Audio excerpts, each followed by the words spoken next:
Chapter 479. Just as Huaishir was sighing, his heart suddenly moved. After he took a few steps forward, the afterimage behind him started to move on its own. Following Huaishir's will, a face in his afterimage suddenly changed, forming the face of the red glove. The red glove of the mountain ghost, holding the sacrificial knife. Following Huaishir's thoughts, he kept flashing and disappearing in the afterimage. The army in the Nibelungen ring and young Master Ming's talent actually combined together, appearing and disappearing according to Huaishir's thoughts. When Huaishir focused on controlling it, he could even stand still, and dozens of afterimages would walk out of his body on their own. Unfortunately, as soon as Huaishir relaxed a little, they would go their own way, not listening to his control at all, like a husky out of control. He really didn't understand what was going on. The limit is 61, very good, more than 4 times the normal limit. Crow nodded with satisfaction. Next, when you can perfectly control your own afterimages, young Master Ming's talent will be considered to be under your control. At that time, not only will you be able to move and flash between your own afterimages within 200 meters. As for how to use it, I don't need to remind you, right? Of course not. Perfect transmission and flash. Even if he just knew about this change, Huaishir could already think of dozens of ways to use it. This was simply a different kind of speed bonus, and he could even easily cross obstacles and dodge. If he wanted to escape, he could split into dozens of afterimages and escape in all directions. If he mixed in with them, who could stop him? Other than that, it's the most important thing. After Crow finished counting, she put down the notebook and pen in her hand. 4 kinds of insights and 4 kinds of advancement materials. Can you feel where they are? With her reminder, Huaishir closed his eyes and carefully searched in his body, but found that even the mirror of nothingness in the past had disappeared. Originally, that kind of thing was between existence and nothingness, just an outline, but now the outline had disappeared. It had all merged into young Master Ming's sacred mark, and together with the advancement materials, it faintly formed a core. Huaishir opened his eyes and stretched out his hand. After a deep sound, his soul ability actually activated on its own. A perfectly straight steel pole condensed out. Following that, countless mist intertwined with each other, turning into a flag that hung down from the pole. A flag made of bone and pitch black. Huaishir waved his hand, and the banner fell to the ground. In an instant, rolling darkness swept out in all directions. Pure darkness and silence swallowed up everything within a 50-meter radius. Normal vision, spiritual perception, thermal perception, infrared, and even higher-level origin substances couldn't see anything clearly. Unless one used insight, which was above Huaishir's level, to forcefully observe, it would be difficult to see the vague outline of anything. While holding the banner with one hand, the sword of virtue appeared in Huaishir's right hand. Kongai Shi Chui Yao, ascending to the 9th heaven to caress the comet. The crow's voice came from the darkness, wielding the sword to support the young, Sun Wukong to serve the people. This is young Master Ming's true peak state. Congratulations, Huaishir. You now have the qualifications to call yourself the inheritor of Heaven's Inquisition. The boundless darkness was like a shelter for Huaishir. He didn't feel any discomfort. Instead, it was like he had returned home. The darkness didn't obstruct Huaishir's vision. In fact, it even seemed to extend his perception, making everything clearer. Huaishir could sense a vague vortex circling around him, from which the crow's voice could be heard. What made him even happier was that after the banner appeared, the effects of the halo of fear and halo of plague, which he thought had disappeared, reappeared. Blood hatred crystal, divine light of grace, evil creatures remains, and undying flames. Among the 4 precious advancement materials, the divine light of grace had fused with Huaishir's body, increasing his already frighteningly exuberant vitality. The undying flames appeared on the banner, occupying the main axis and burning vigorously. It didn't bring any light, instead devouring all light and plunging everything into absolute darkness. The power of the evil creature's remains and blood hatred crystal were both operating here, supporting the foundation of this darkness, turning it into a fortress that hid Huaishi's tracks. "What is this?" he asked in confusion. "Its foundation is the original Een Soul's dark cloak." The crow's voice came from the vortex. "Thanks to the nourishment of a large amount of blood-hatred crystal, the decaying dreams remains caused it to undergo a second transformation, forming your most important ability, Bone Burial Sanctuary." That doesn't sound like a good place. To put it simply, it's a kind of church and sanctuary. The crow said casually, "The current you is already the young arbiter of life. Even if divinity is insignificant, having it and not having it are two different things. Wherever you are, that is your territory, and your sanctuary." Sanctuary? You call this a sanctuary? Huaishir looked around at the darkness. "Why is my sanctuary like a graveyard? As a place of worship, whether it's a church, temple, or monastery, isn't it normal to have a graveyard nearby?" The crow calmly flapped his wings. "It's just that your graveyard is particularly large. Don't mind it, don't mind it. Who told you to bury an important person in your graveyard, right?" "Yes, that's right, the decaying Dream Queen's remains. From a certain point of view, a part of the decaying Dream Queen was indeed buried in this darkness. It was because of this that the young arbiter of life's stigmata had changed, giving birth to such a strange and eerie ability.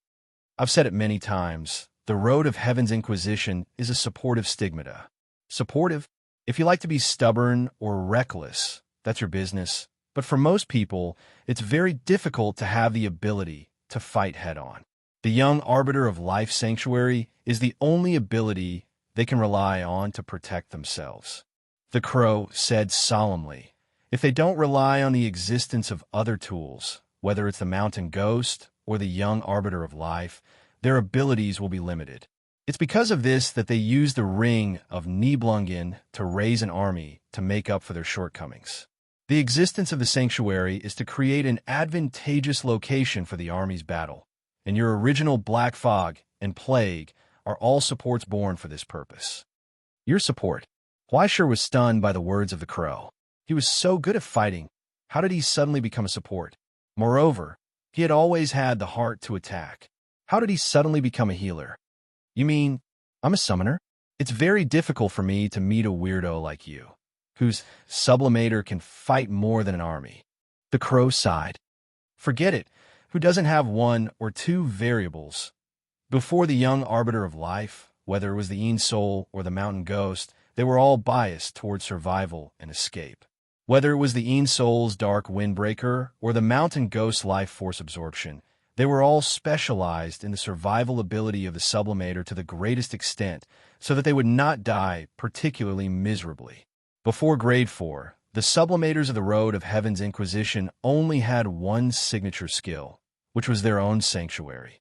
After having a sanctuary, they would be able to usher in a qualitative change, and they would no longer have to be afraid. Under the protection of an army, they would also have a guarantee of their own safety. This was the strength of the Road of Heaven's Inquisition. In the celestial genealogy, it was one of the most suitable roads to nurture an army, second only to the Road of Dusk, but also completely different. The Frost Giant army of the Road of Dusk was the vanguard and stand-ins that he had painstakingly created, and there would be one less to use. The Een Soul army of the Road of Heaven's Inquisition was the other extreme. It could be said to be of good quality and cheap. This was especially true after receiving the protection of the sanctuary. In the Road of Heaven's Inquisition, all the sanctuaries had a basic ability. They could suppress the dark attribute stigmata inside and strengthen all the Een Souls and mountain ghosts within the domain. And as a high-ranking Shinua user who spent money and lives, Huaishir's burial sanctuary had even more astonishing effects. After being bestowed with the characteristic of decaying dream, all the army members inside could control illusions to a certain extent and affect the enemy's mind. At the same time, they were immune to the weakness of being unable to resist origin substance attacks. As long as there was a thread left, they could quickly absorb Huaishir's origin substance to recover. Huaishir's halo of fear and halo of plague were all distributed to them. It could be said that from now on, Huaishir had a bunch of Smurfs. And what's even more terrifying is cough cough. Crow's expression suddenly became somewhat awkward. Due to certain reasons, yes, the Book of Destiny has some interference with your advancement. When the time comes, everyone who enters the sanctuary will be especially unlucky. Especially unlucky? Huaishir did not understand. What do you mean by unlucky? No, it should be extremely, extremely, extremely unlucky. Crow clicked her tongue and sighed. So unlucky that even if you sell your house and go bankrupt, you still won't be able to get an SSR. Huaishir sucked in a breath of cold air. So terrifying, this kid definitely can't. Wait a minute, this seems to be me? Immediately after, he thought of an even more terrible problem. In the range of these unlucky people you mentioned, Huaishir looked in her eyes and asked word by word, "Does it include me?" "Ah, of course not." Crow looked left and right, then laughed out loud with a guilty look on his face. "What are you thinking about?" "Ah." She was not wrong. Huaishir's current luck was no longer completely African, but had returned to the average level. However, as the culprit who caused the entire world to sink, if people found out about this, wouldn't they skin him alive? More than 90 video game companies in the world had been sued by players, and their stock prices had plummeted because of the false drop rate. According to the Astronomical Society's investigation, Sand King was the one who took the blame because Huaishir was hiding behind the golden amber. Yes, it must be the correction of the reality that caused these harmless problems to occur. Sand King was in high spirits. He casually took out his assets and plucked a strand of hair. The Australian mining group will pay for this fine. Otherwise, Huaishir would have gone bankrupt by now. Moreover, he would have to work for the Astronomical Society for 10 lifetimes and not eat or drink to pay it off. Finally, what I want to tell you is the thing you need to pay attention to the most. Crow became serious, which was rare for her. It's about young Master Ming's destiny. After today's 2 chapters, I realize that there are still many people who don't know that there are double monthly votes for the first 7 days of this month. Everyone, don't hesitate anymore. Please support me, monthly votes. Chapter 480. On the Heaven's Inquisition Road, the 3rd stage is the eruption of all the previous accumulation and brewing. It can be said that the Heaven's Inquisition Road has only taken shape now. Although it is indeed a qualitative change, for you, this is just the beginning. In the afternoon in the living room, Huaishir was basking in the sun, staring at the crow in front of the small blackboard.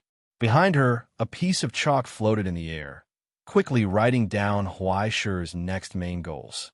There were 3 in total. The first was the most urgent, to control the talent.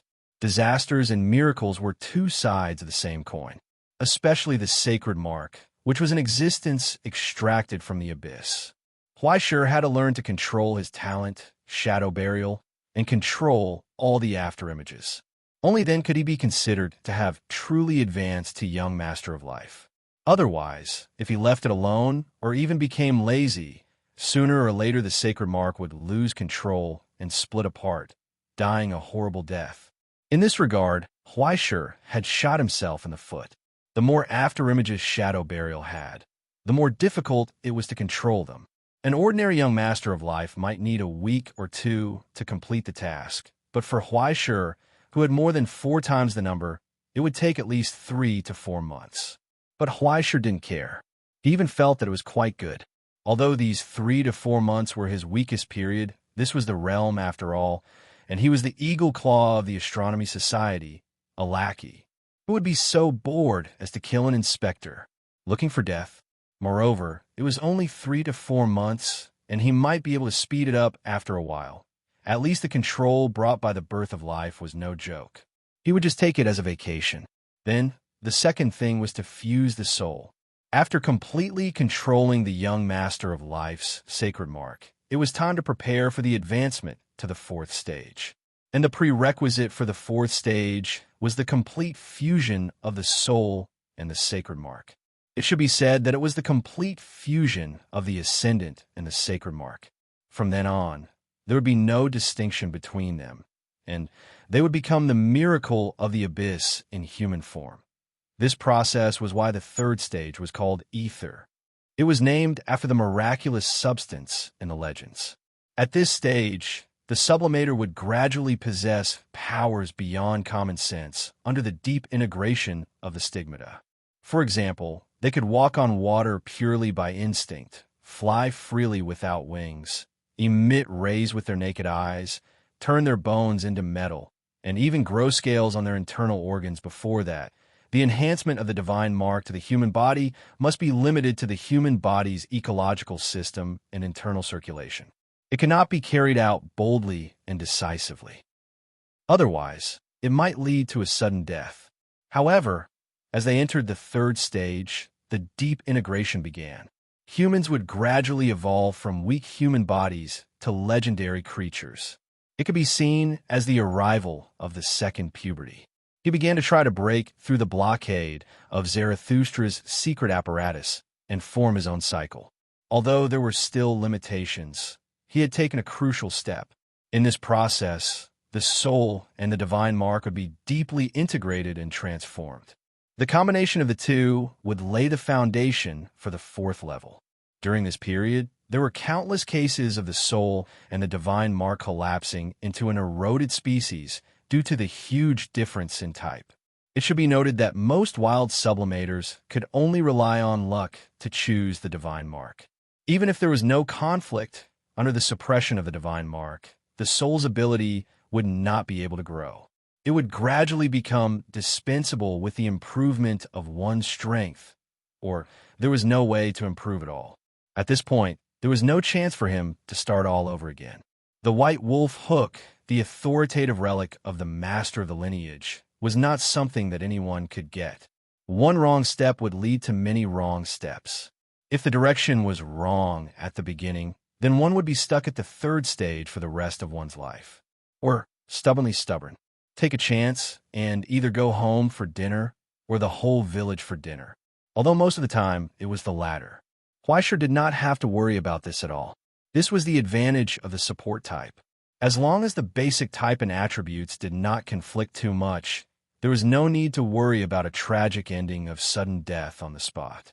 Moreover, thanks to Crow's foresight and guidance at the beginning, there was no conflict between young Master Ming's divine mark and Huaisher's confining hand. They were extremely compatible. On the other hand, young Arbiter of Life represented the growth of a child. When this miracle overlapped with the sealing hand, it directly became a buff that accelerated the child's growth, and there was no possibility of premature death. After completely fusing with the divine mark, the confining hand would usher in another transformation. It was just that no one knew what kind of changes would occur at that time. Therefore, it was the least of the problems.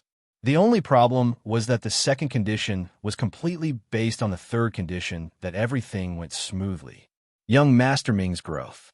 In other words, it had to comply with its own destiny, so that this miracle could move towards perfection. This was the biggest problem Huaisher had to face after mastering the young Master Ming's divine mark.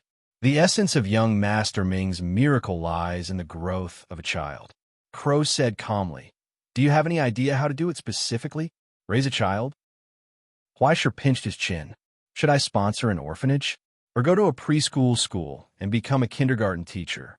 Indeed, many young Master Ming did this. Previously, there was a special Dawn Children's Foundation in the Utopia. As long as you went to work, your correction value would rise. Later, after the Utopia fell, this foundation probably went bankrupt. Crow shook his head. Although this is convenient, it's actually not the most cost-effective choice. In fact, there should be a faster and more rapid path for young Master Ming's growth, and it's also the most demanding and rewarding choice. Huaisher subconsciously became cautious. Don't tell me you want me to give birth to children myself? Give birth to 100 children and all of them become Saint Seiyas? Ahaha, you really know how to joke. Crow laughed and immediately became serious. But this is also a way. It suits you quite well. Why don't we consider it? Don't. I'm just talking nonsense. I won't interrupt. You continue. Huaisher immediately shut up. Okay, then let's talk about the fastest and most difficult way. Crow sighed. Although it's true that young Master Ming is a miracle, Don't forget that this miracle itself comes from the abyss and carries the attribute of disaster. If you want to grow, you must go to hell to seek it. Have you never thought that the growth of a child, in addition to describing an individual, can also be used to describe a group? Why sure? Why sure was stunned. He thought of something and found it hard to believe. No way. That's right, that's right. Crow nodded. The most orthodox, fastest, and simplest way for young Master Ming to grow is to choose a group of abyssal groups that are compatible with your attributes, and then personally cultivate them into a large group of orthodox abyssal groups. When they finish growing, your young arbiter of life will also finish growing. Not only that, you will also have a proper army under your command, and you will also become the leader of their army. Why wouldn't you do something like killing 3 birds with 1 stone? It was indeed a good thing, except that it was extremely difficult and very easy to die. Also, raising an abyssal group. Huaisher immediately reacted. Isn't this stealing food from the ranch owner's bowl? Stealing food is not wrong, but if you don't eat it, then it's over. Crow retorted. They're all your cannon fodder. Who will be your tool after eating them? No, a large group of tools. Huaisher fell silent and hesitated. Can we not choose this? Of course. Crow looked at him in surprise. Then let's just choose something else. Do you think your elder sister will force you to choose this one? Of course I would. Hearing her say this, Huaisher's heart suddenly sank. Okay, this path is stable. Until now, how could he not know that this black-hearted woman was very bad? Every time she put a choice in front of him, but in the end, she always arranged it clearly. And every time, it seemed to be Huaisher's choice. Okay, didn't I ask for your opinion in advance this time? Crow landed on his head and bounced. I'm a bird, so I'm very democratic. At least I have to get your approval. Huaisher couldn't help but roll his eyes. If I don't agree, will I become a dictator? Even if you don't agree, we still have a way to do it. But didn't you seem to be quite interested? Crow lowered her head, as if hanging upside down in front of Huaisher's eyes. She looked into his eyes. Are you the kind of person who says you don't want it, but is very honest in your heart? It feels so perverted. Huaisher didn't want to pay attention to her at all. Okay, let's stop joking around and get back to the topic. Crow's voice became serious. This way, besides being the fastest and the most rewarding, has the greatest benefit. She said, this is the only way to allow you to transform yourself into a great Sea Ming before you reach the 4th level. What? Huaisher was stunned, completely stunned. Becoming a great Sea Ming before the 4th level?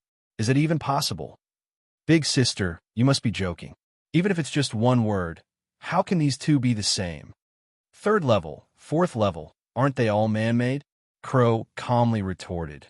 Otherwise, according to common sense, the young arbiter of life should be at the 4th stage, right?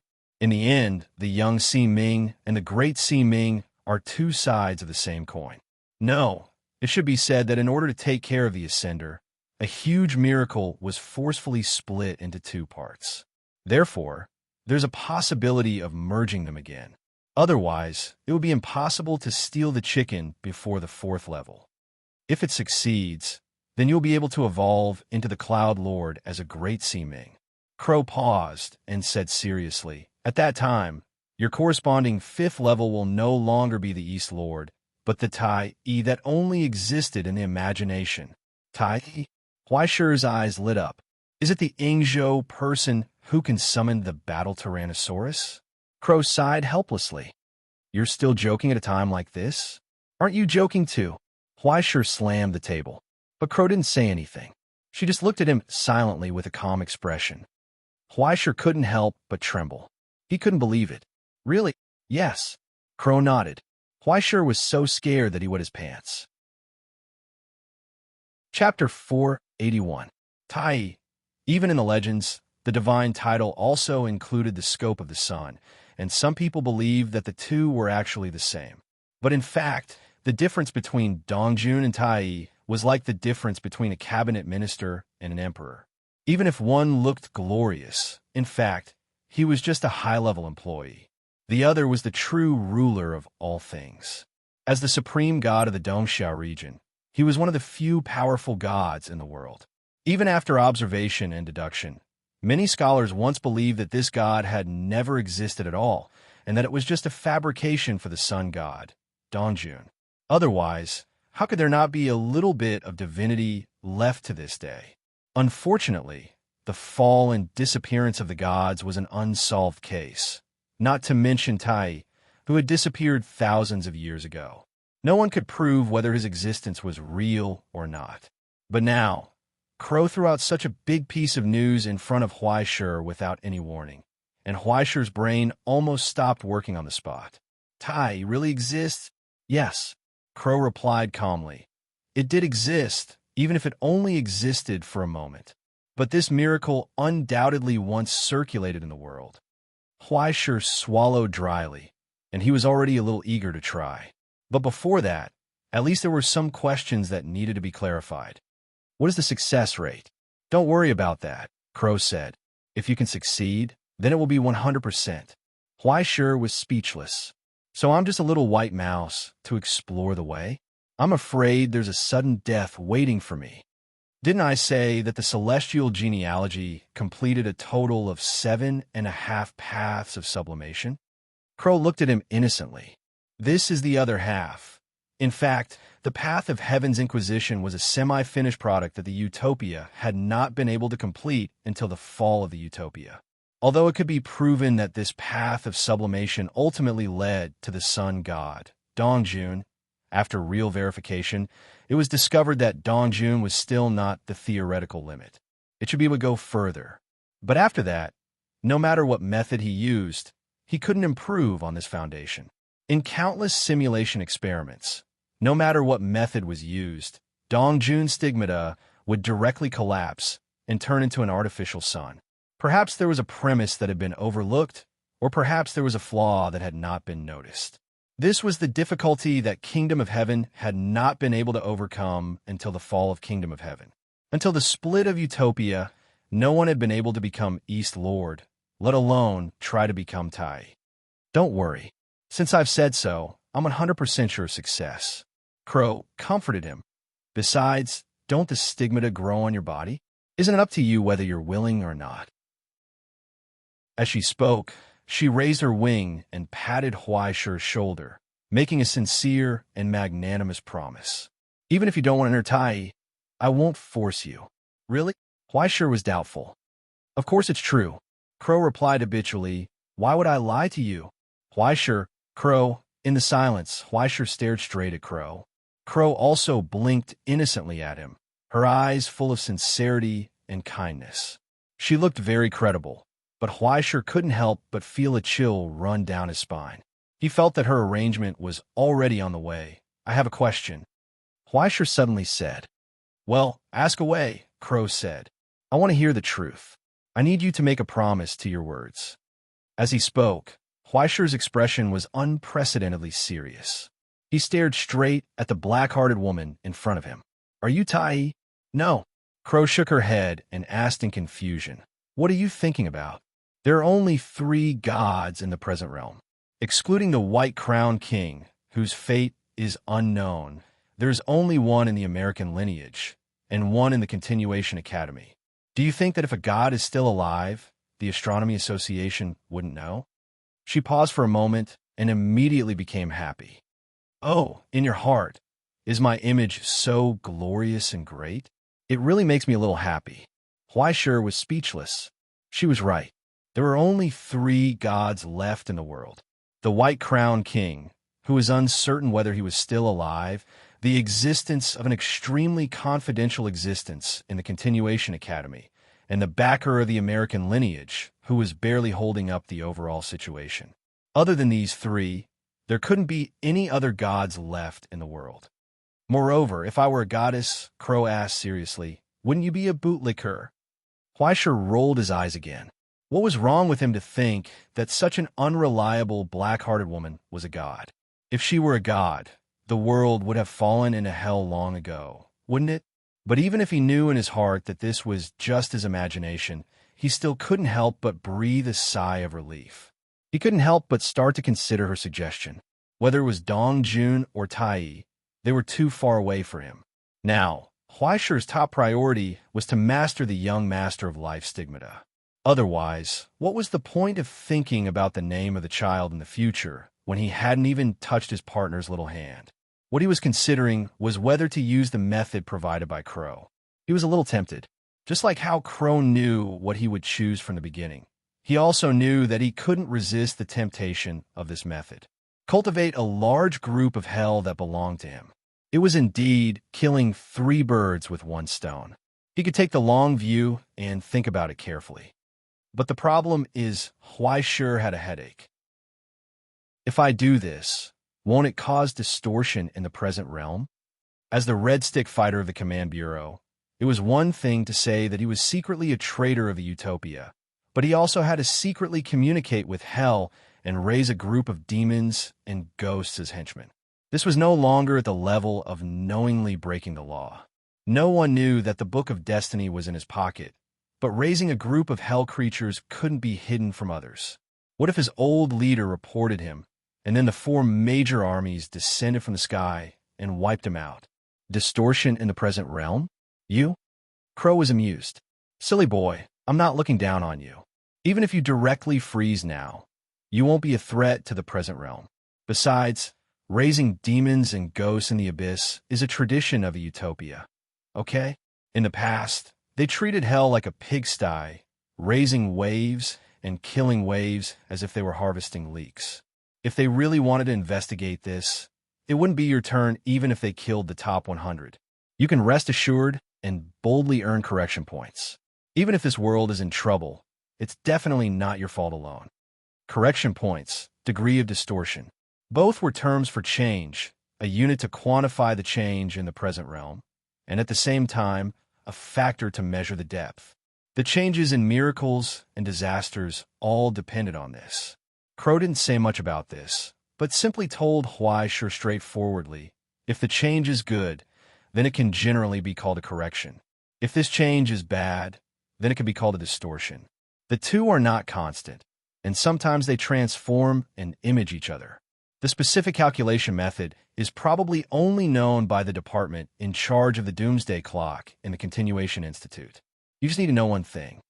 The higher the correction value, the closer this world is to paradise, Crow said. And the higher the degree of distortion, the closer this world is to hell, Huaishi suddenly understood. The two cancel each other out and form the current situation, right? I understand. Crow didn't say anything, just looked at him in confusion, until he realized that something was wrong. What's wrong? No, I just found out that you might have misunderstood something. Crow raised his wings and scratched his little head. After a long silence, he asked, do you think that the two values are actually 2 sides of the same coin, like 2 ends of a scale, and the weight can cancel each other out? Isn't that the case? Huaishi felt that something was wrong. I also hope that's the case, but unfortunately, it's not. Crow sighed. The saddest thing is the 2 sides are actually calculated separately. There is no positive and negative cancellation, no balance between good and evil. Huaishi, the two exist together, and they both bring about their own effects. This world existed between 2 extremes. Just like the rope in a tug-of-war competition, it was infinitely close to paradise, and at the same time, infinitely close to hell, so wildly wandering between the two. Perhaps it belonged to both at the same time, but at the same time, it was more difficult to distinguish. In the long silence, Huaishi stood in place. He recalled the scene he saw in his dream when he advanced. The glorious appearance, the countless gorgeous borders surrounding the outside, the dark abyss, and the barren world in the deepest part of hell, everything that died. In a vague trance, he seemed to understand something, but it was difficult to understand. What exactly is hell? He looked at Crow blankly. What level and what kind of world can truly be called hell? Such a simple question, but it made Crow fall into silence. After a long time, she said softly, Huaishi, the so-called hell is a place that has lost change. Change. Yes, change. It doesn't matter if you call it entropy increase or heat death. At that level, everything will become a pool of stagnant water, falling into eternal solidification, and should end. She said, to be more precise, It should be a world that has reached the end, a world that used to be, a world that has long since died, a place where there is no hope or future. When a world dies, the wreckage it leaves behind is hell. At that time, everything you see is an outline that has long been unrecognizable compared to the past. The ashes left behind after the beautiful past that is worthy of praise have been burned out. After a long time, the records of its original appearance have been lost, the tombstones and tombs of a world, the final destination of all things. The old world ushers in destruction, is buried, and is together with the past. Then a new world rises from the ground in hell, ushering in a new tomorrow, until tomorrow no longer comes. Everything will change, and everything will stop changing, just like the stars will fall, the sun will go out, and heroes will usher in death. Layers of the old world are constantly buried, turning into fossils hidden deep under the earth, sinking into eternal darkness. During this long narration, she stared at her contractor and told him word by word, "I think this should be hell, why sure." After the conversation in the morning ended, Huaishi's mood fell into depression. He couldn't work up any energy. He sat on the sofa in a daze, basking in the sun outside the window. After some time, he fell asleep. When he was awakened by the sound outside the window, it was already afternoon. He got up from the sofa, folded the blanket that Feng Shu quietly covered him with, walked to the window, and saw a vast expanse of silver. Countless pure white snow powder rustled down from the sky in the wind, stained the window, and melted in the warm air of the air conditioner. It left on the windowsill, condensing into wisps of frost. Unbelievable. Huaishir raised his hand and pressed it on the window. He felt the actual cold temperature, but he still couldn't believe everything in front of him. It's snowing, yes. In the corner of the living room, the crow hummed, rolled up small flowers and decorations, and jumped up and down to dress up the enamel birdcage that she bought from the antique shop.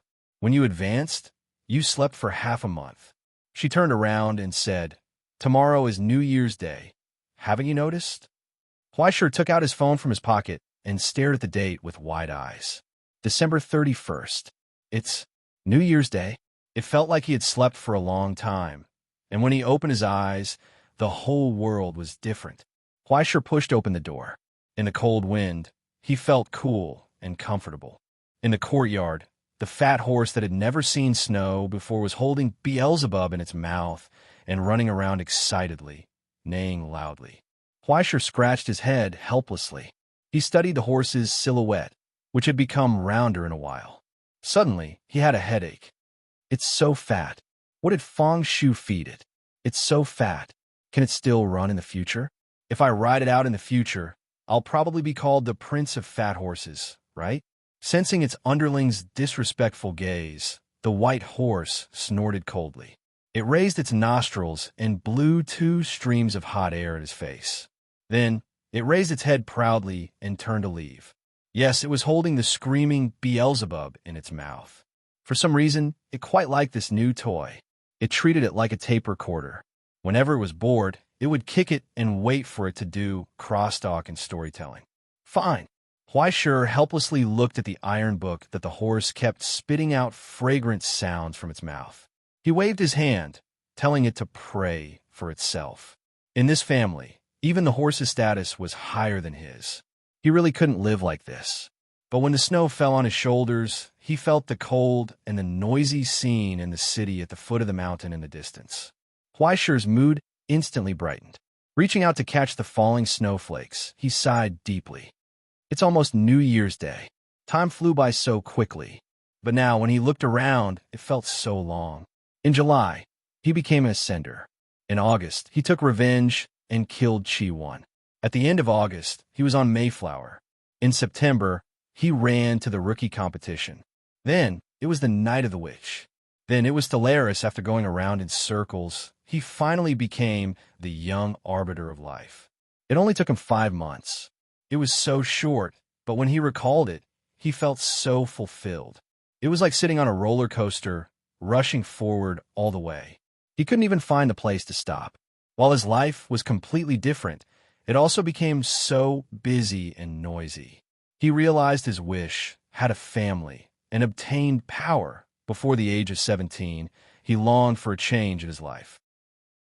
But when this change came, he didn't expect it to be so violent. It could be predicted that there would be constant changes in the future, right? His life would continue like this, just like this world would continue to run. Everything would change. Maybe one day, death would come as promised. But for him, wasn't it too early to worry about such a distant thing? In the gradually falling snow, Huaisher couldn't help but chuckle softly. He casually threw away the snowflakes on his fingertips. He turned and walked into the house, waiting for the arrival of New Year. Chapter 482. Do you know what my name is? Why sure. What about gender? Male, age? I heard. I'm 18 years old, occupation. Sky Astronomy Society. Supervisor in Xian High. In the messy office, there was only the sound of breathing mixed with nervousness and fear and the smell of gunpowder that had not dissipated. Behind the desk, the old man who could not breathe under the pressure of the sword and axe lowered his head and answered the question of the uninvited guest. Then he shivered in the coldness that assaulted his face. On the opposite side of the table, the young man lowered his head and casually flipped through his phone. He looked at the comments of the idiotic netizens and asked absent-mindedly, "Anything else?" Yes. The old man's lips trembled. He felt the sharp coldness that was gradually pressing down on his neck. He could not help but gulp. He did not know how to answer, and he did not know what the young man wanted to hear. How should he answer? Before this lunatic in front of him didn't even ask him anything. He just barged in. He had been managing his forces at the border for so long, but all his subordinates were chopped up like vegetables. Only his head was left. At that time, they had used all the methods they could think of to communicate with him, but he did not speak.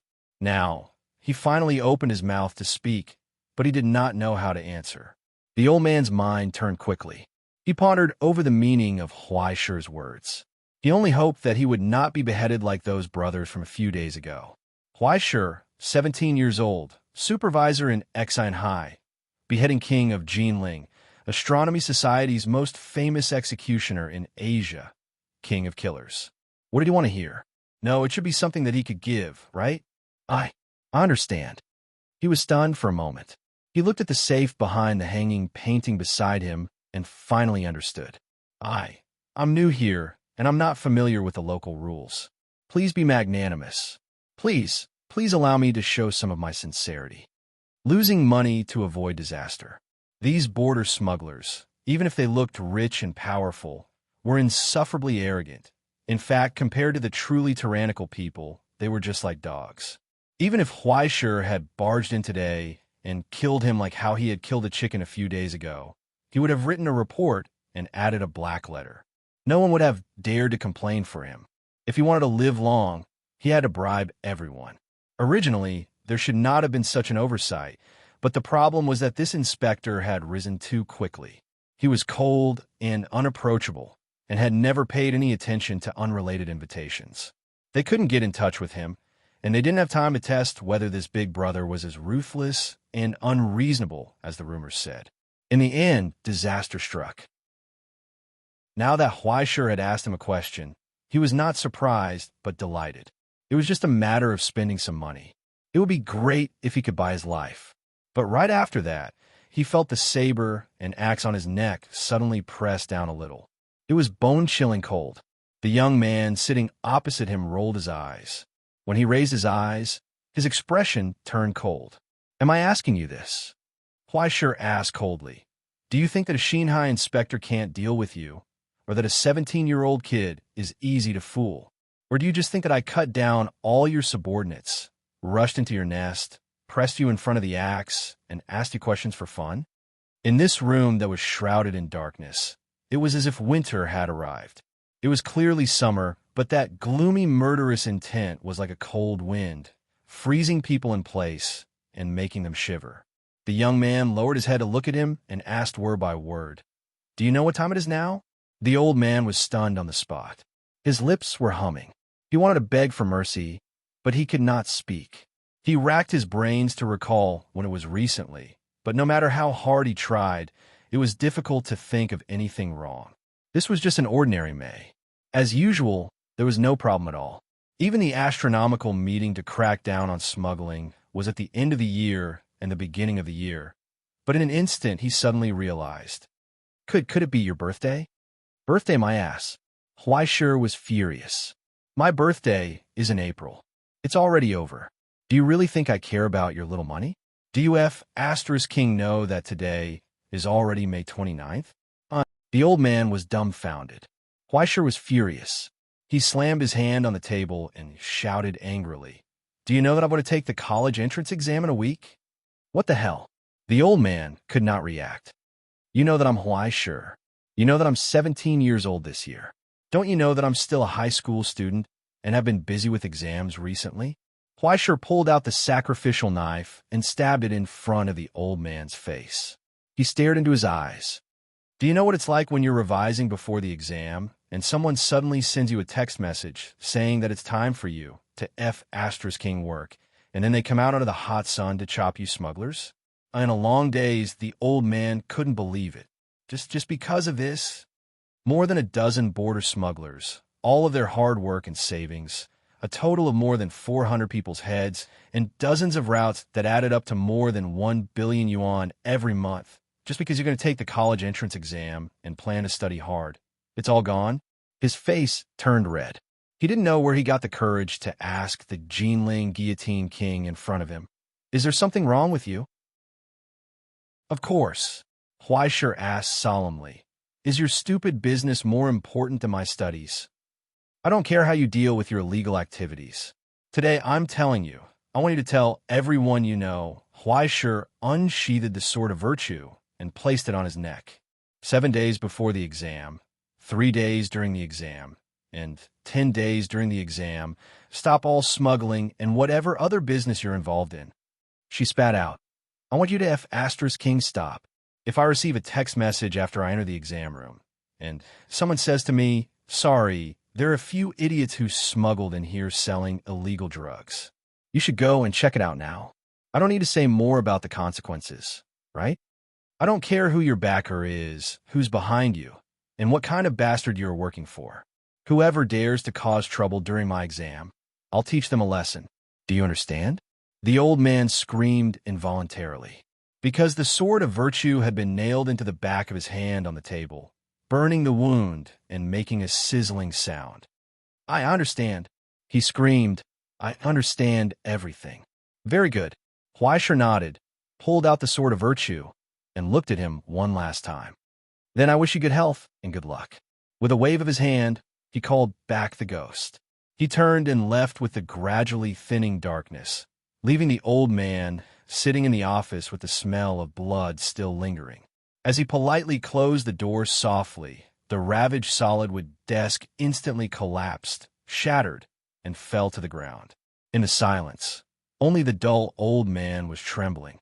He was still immersed in this unreasonable nightmare. Outside the door, the scorching sun shone, illuminating the young man's slightly pale face.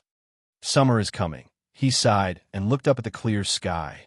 Then, he walked into the crowd on the street and disappeared. At 3:00 in the afternoon, Huaishir returned to school. As expected, he saw Fu Yi feeding the dog in his piano room. Ah, you're late again? Fu Yi looked back at him, not surprised.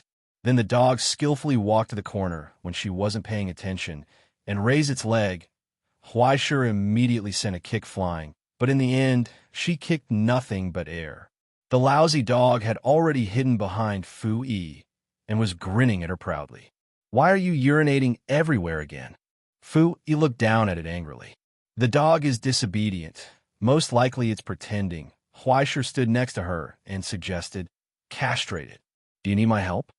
It's just a dog. You don't have to care about it, right? Fu Yi rolled her eyes and kicked it. The dog wasn't angry. Instead, it glanced at Huaishir proudly, as if Huaishir would be very envious. After taking a few breaths, it shrank into the nest under the air conditioner and continued to sleep. This dog is King awesome. Huaishir scratched his head, deeply feeling Elder Fu's grief and helplessness. It was said that the conflict between the dog and Director Fu had intensified in the past 2 days, and Director Fu was about to deploy a sniper. The reason was that the dog ate Elder Fu's gun for the third time. This time, it didn't even leave him a bullet. Elder Fu couldn't take it anymore. So he could only put him in Huai Shi's piano room. As a result, it was Huai Shi's turn to have a headache. What kind of sin had he committed to be tormented by this beast? Why don't you give it to me? I think this dog is destined to be with me. Huai Shi didn't know how many times he had suggested, I have a relative at the border. The place is big. It can go there and bite whatever it wants. It will be very happy. Well, he had already bought the recipe for the Abyss dog meat pot. All the seasonings were ready, and he only needed a dog. The dog raised its eyes and glanced at him. It snorted from its nostrils, as if it was sneering disdainfully. It didn't want to talk to him at all. TSK, Huai Shi pulled out the sacrificial knife from his back and considered going there at night. Okay, stop fooling around. Fu, he shook her head. Teacher Wu just came to look for you.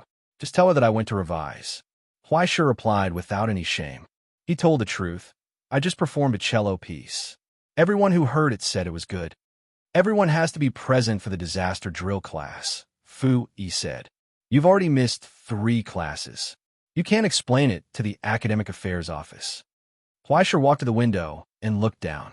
He saw the students lined up neatly on the field, listening to the teachings of the foreign teachers. They were all talking about emergency evacuation and response strategies in the event of a disaster. In the end, it was just the same old stuff. Among the teachers who claimed to be from the fire department, there were a few familiar faces from the Social Security Bureau. There had been a lot of strange things happening recently. Because of the increase in the activity of origin substances in the realm, trouble had appeared in many areas. For example, a tree that was dozens of meters tall suddenly grew under the floorboards of their homes overnight, but they lived on the 12th floor. There were epidemics of influenza, rising sea levels, and earthquakes. When they opened their eyes in the middle of the night, they saw the old man next door who had been dead for a long time, standing at their bedside. Some of them were just rumors, some of them were normal geological movements, and some of them were really strange things. For the most part, it was because there wasn't enough time to adjust the index on the inside of the framework. There were also people who thought that it was time for the spirit chi to recover. They bought 2 cultivation manuals and practiced until they were hospitalized. In short, the entire secret department in the realm had been overloaded recently. It was only natural that the Social Security Bureau had been so busy that they couldn't care about anything else. Otherwise, Director Fu would have already fought that lousy dog to the death. Huai Shi was quite looking forward to such a scene. When the time came, no matter who won or lost, it would be quite pleasant. As for the disaster drill class, it was just a matter of being prepared for any eventuality. Huai Shi, who was an ascender, still had to learn. That would put a lot of pressure on the people teaching. Let me tell a joke. Jinling's beheading king is here to listen to you teach him how to properly deal with disasters. Instead of worrying about this, it was better to worry about his most shitty math class. The most important thing was that Huai Shi didn't know how to do it. There weren't many people in the Book of Destiny fragments who knew how to do it. After Huai Shi killed someone, what fragments he could collect was purely based on luck. It was like drawing cards. But none of those guys who licked blood on the tip of a knife were good at math. Otherwise, they could have tutored him. This was actually very normal. If one was really good at studying, had the ability, and had the brains, who would need to break the law to make money? Seeing that the college entrance examination was approaching day by day, Huai Shi couldn't help but pinch his chin and start to think, why don't I try to kill a few math teachers tomorrow? Speaking of which, since you're not going to Vienna, what are you going to apply for in the college entrance examination? Fu Yi, who was stroking the dog with her back to Huai Shi, suddenly asked by the window. I haven't thought about it yet. Huai Shi scratched his head. What about you? I haven't thought about it either, Fu Yi said. My mom wants me to go to Rome, and my dad plans to send me to Jixia. There are some connections on both sides. Jixia? Huai Shi scratched his head. Although Jixia University wasn't well known to ordinary people, in fact, it was secretly a surface affiliate of the largest scholar organization in the entire Dongxia country. In addition to the ascendance of Dongxia and members of the Social Security Bureau, it was also a place dedicated to cultivating related talents. It was probably the same in Rome. No matter which place it was, they probably wouldn't expect a guy with an astronomical background to come here. Even if he went there, he would still be treated with respect, but he wouldn't be able to enter the core organization. He would just stay in the periphery for 4 years and get his diploma. Filling in the application form was indeed a problem. Should he just go to Jinling University of Science and Technology? Until nighttime, Huaisher was still thinking about this problem, but he still didn't have an answer. Soon, he heard a cooing sound coming from outside the window. He looked up and saw a gray pigeon landing by the window, looking at Huaisher through the window. Suddenly, it asked, "Is Mr. Huaisher home?" What? Huaisher was stunned for a long time before he could tell that this was the border abyss tribe unique to the Gray Bank border. Because of their talent and ability, they often served as messengers between the borders. He heard that after the Gray Bank earthquake a few days ago, the entire area was about to be scrapped, and this messenger tribe migrated to somewhere unknown. He didn't expect one to suddenly appear in front of his door today. "I am." Huaisher opened the window. "What can I do for you?" "There's a letter for you. Please scan this code. Also, give me a 5-star rating. Thank you." The gray pigeon spread its wings and shook. Suddenly, a letter larger than its body fell on the table. Then, it skillfully turned around and scanned the QR code on its back for Huaisher. After a 5-star rating, the pigeon politely said goodbye and left. Before leaving, it asked if he wanted to throw him a piece of trash. It could only be said that the service was thorough. Huaisher leaned back in his chair and looked at the letter that named him. He scratched his head and didn't know who sent it. Old Lou? No, this guy said it on WeChat. Then, Sister Sien? She did send it, but it was usually postcards and souvenirs from all over the world. She wouldn't even leave her name unwritten. Lily? No. Since last time, she seemed to be angry and didn't talk to him anymore. She didn't even reply to his text messages. It was confusing. Could it be a bomb? Huaisher's persecuted PTSD was suddenly activated. He instantly shrank to the other side of the room and waited. Just as he was on guard, the envelope that Huaisher touched suddenly vibrated. As if it recognized Huaisher's characteristics, the envelope stamped with alchemy fire wax opened by itself, revealing an exquisite letter and a thick stack of vouchers and bills. At the top, there was a very exquisite letter paper branded with gold edges. It was really pure gold. Huaisher could feel that there were at least a few grams on it. When Huaisher picked up the letter and read it carefully, he fell into a long daze. Dear Mr. Huaisher, we are pleased to inform you that you have been hired by the University Department of the Ivory Tower and have obtained the position of Abyss Botany Assistant and Classical Music Appreciation Lecturer. A list of required books and equipment is attached. The semester is scheduled to begin on September 1st. We will be waiting for your arrival at the White City Pier on August 31st. Sincerely, Ophelia Griffin, Deputy Director of School Affairs. Uniform requires none. Textbook requires none. Other equipment requires none. What the hell is this? Huaisher touched his head and looked at the keywords again and again. He froze in place. The Ivory Tower, University, hiring, assistant, lecturer? What is this? I haven't even touched the edge of university. Why am I suddenly going to work? Chapter 483. 10 minutes later. In the lounge, Huaisher, Uncle Fong, Crow, and Fat Horse, who had come to join the fun, also came with Beelzebub. Everyone looked at each other, not knowing what had happened. Horses could not speak, and in front of Crow, Beelzebub did not seem to know how to speak either. He did not move and pretended to go offline. Uncle Fong, on the other hand, could speak freely. If he really had any opinions or ideas, Huaisher would definitely listen to him. Sometimes, she might even put his own wishes first. However, Fong Shu rarely expressed his opinions. Other than telling Huaisher not to enter the kitchen, he had even less thoughts about this invitation letter. Young master, take your time to think. I'll go make supper. Then he ran away. Whatever decision he made was up to Huaisher. Or rather, no matter what decision Huaisher made, he would brainlessly agree, as long as it was not too outrageous. Thus, the only person who could give Huaisha advice was Crow. Why did they suddenly send me this letter? Huaisha scratched her head in confusion. She raised her head and looked at the crow, as if asking him if he had any clues. It doesn't make sense. The ivory tower is so big. Why would they need someone like me? Why would they send me a letter? I think it would be strange if the ivory tower didn't value you. Crow replied calmly. Don't forget that the ivory tower is not only the most advanced research institution in the world, but also one of the few remaining celestial genealogy bases in the entire territory. It's also the headquarters of the Road of Dusk and the Road of Divine Marrow.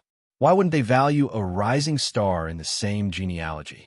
Moreover, as an educational institution with an excellent reputation, why would they let a student like you go? You're right. Huaisha rubbed his chin and could not help but sigh. After all, it's hard to find someone as powerful as me. Yes. Crow nodded in agreement, holding back his evil smile. Huaisha suddenly looked up and saw Crow's serious and solemn expression. He withdrew his gaze with some astonishment, and then he suddenly looked up again. In the end, he found that Crow's expression became more and more serious. That was strange. Huaisha glanced at her suspiciously. Is it really not your doing? Crow stared blankly for a moment before asking, Why would you think that? Huaisha's eyes became sharper and sharper. He actually didn't deny it. He narrowed his eyes. So it's true? This bad thing, who was always thinking about the pocket money of the innocent young man, was going to cheat him again. Crow, on the other hand, felt even more helpless. He couldn't help but shake his head and sigh. I admit that I did foresee this day, but I have to say, she paused for a moment and pointed the spear back at him. This is mainly your fault. What? Huaisha was stunned. Why is it my fault? Even my breathing is wrong. No one cares if you breathe in the cold air at home every day and increase global carbon emissions. Crow shook her head. Don't you know how much face you've gained for the Astronomy Society on Stellaris? Think about it. If it weren't for the people in the Astronomy Society's Asian countermeasure room leaking the news, how could there be the judge card? Isn't this to build momentum for you? Let's talk about it in detail. Can you hide the fact that you used Alice's? Why didn't they ask you about it when they already had an idea after going through the list? Didn't they keep it a secret for you, understand your feelings, and not take the initiative to say it? Since you didn't admit it and didn't show up, there's no way to openly record this great merit. Besides, you're still so young. You only turned 18 last month. Even if there's such a great merit, it's not easy to promote you. Being in charge of the Asian countermeasure room is probably a headache, right? You mean this is the arrangement of the countermeasure room? Huaisha suddenly understood. Arrange for me to go to school? Figure out your current identity and your position. It's not to go to school, it's to teach. Crow corrected him. You're a gold medal fighter of the Astronomy Society, an official calamity musician, an abyss chef, and a registered level 3 sublimator. If you go to school, who's qualified to teach you? I guess the Ivory Tower is also having a headache over this. It's right to let you study, but you can't be a student. Otherwise, where's the face of the Directorate of Command? When you're done with your tour of the Ivory Tower, you can logically arrange for your progress when you come back. Hey, if you ask me, this is a good idea. Crow stopped halfway and looked at Huaisha's phone that lit up. Hey, there's a call with good news. It was Chai Fei. After the phone call, Huaisha fell into silence. According to Chai Fei, the Ivory Tower was indeed the arrangement of the Directorate of Command. After all, Huaisha was still too young. Otherwise, the other arrangements would not be so troublesome. An 18-year-old inspector was already shocking enough. If he was promoted to a position, on the one hand, he was too young to convince the public. On the other hand, he was really too young, had no experience, and even had no education. That's right, education. The Astronomy Society also paid attention to this. Regardless of how much of an education there was, at least he couldn't be a high school dropout who didn't even go to college, right? It was impossible to say that there was no place for him to go to college. How many borders and hell observation stations lacked this kind of strong-willed sublimator who could fight? But if this arrangement was really arranged, even if it looked like a promotion, who wouldn't know that he was sent here? It was not suitable. Anyway, According to Chai Fei, after a few years in the ivory tower, the rest of the things would be easy to do. There would be great improvements.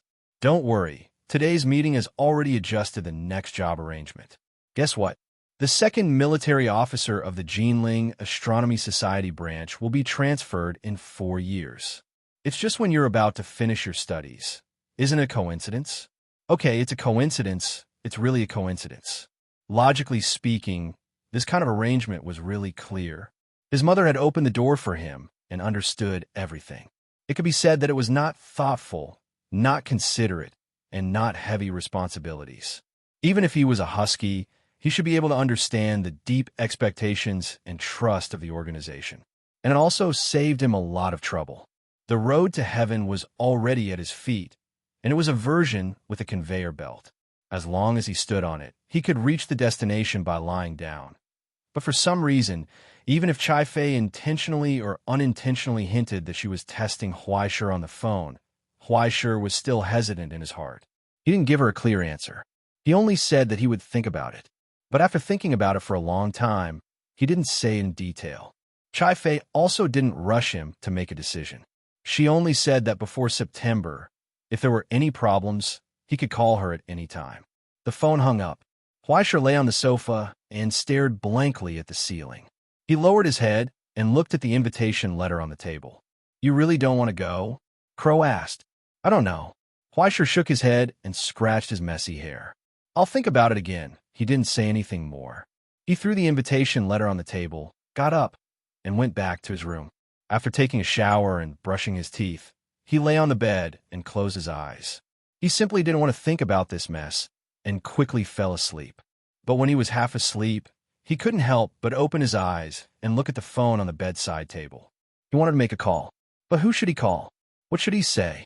He couldn't figure it out, so he closed his eyes again. 1 night without words. 2 nights without words. In fact, there was nothing much to say in the next 10 days. There were no problems. Ordinary and simple. Huaishir finished the sprint before the exam, and then ushered in the college entrance exam that he once cared about so much. 3 days in a row. He didn't secretly use the Astronomical Association's phone to cheat, nor did he look for answers in the Book of Destiny. Huaishir honestly answered with his own ability. Although he knew in his heart that if he continued like this, his results wouldn't be good, it could only be considered not bad. The moment he put down his pen and walked out of the examination room, he couldn't help but look up at the sun above his head in the blazing afternoon sun. He let out a long breath. In a trance, it seemed as if a train roared past him, carrying something far away. But when he looked back, he couldn't see anything. Only the afternoon teaching building stood quietly in the dim yellow sunset, and the examinees were like a noisy tide of people, rushing toward him and wrapping him around them as they walked out of the door. There was no chance to continue staying there. Huaishir looked back in disappointment, but he didn't see the figure he was looking for. He couldn't help but sigh. Student. The reporter with the cameraman came over excitedly and saw the young man who stood out among the crowd. He put the microphone to his mouth. "How did you do in the exam?" "It was okay." Huaishir scratched his head and thought for a while. "Anyway, I don't know how to do it, so I just answered casually."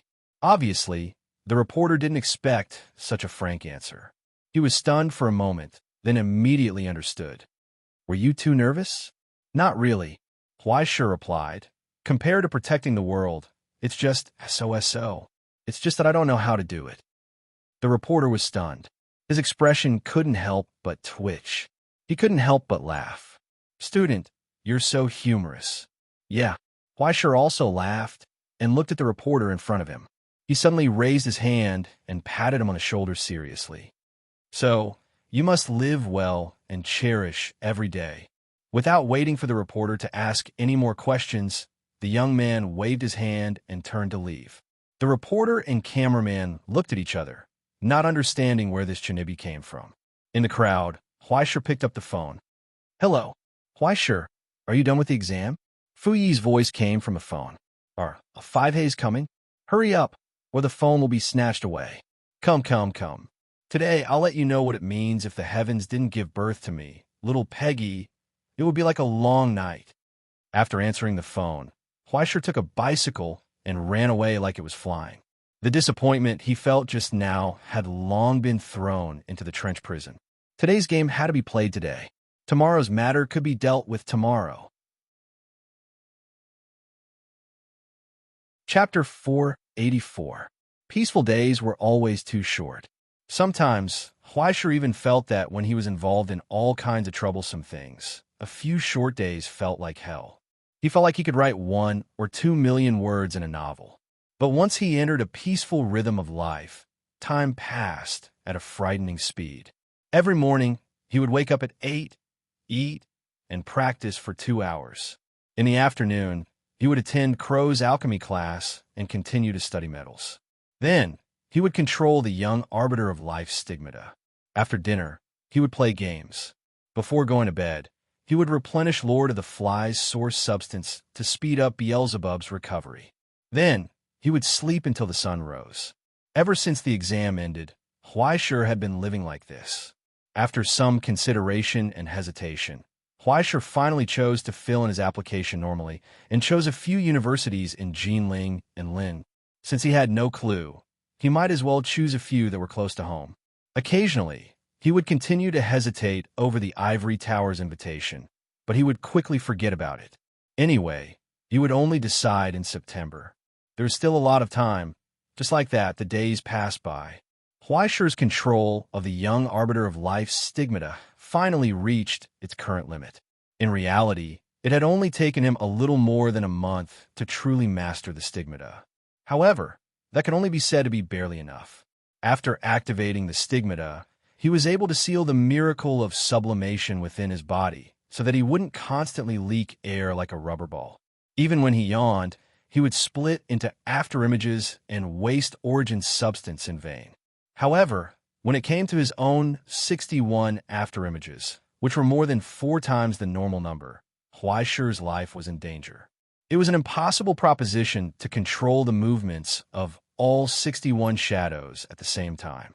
It meant that he had to control 62 bodies at the same time, including himself, and make sure that they did not interfere with each other.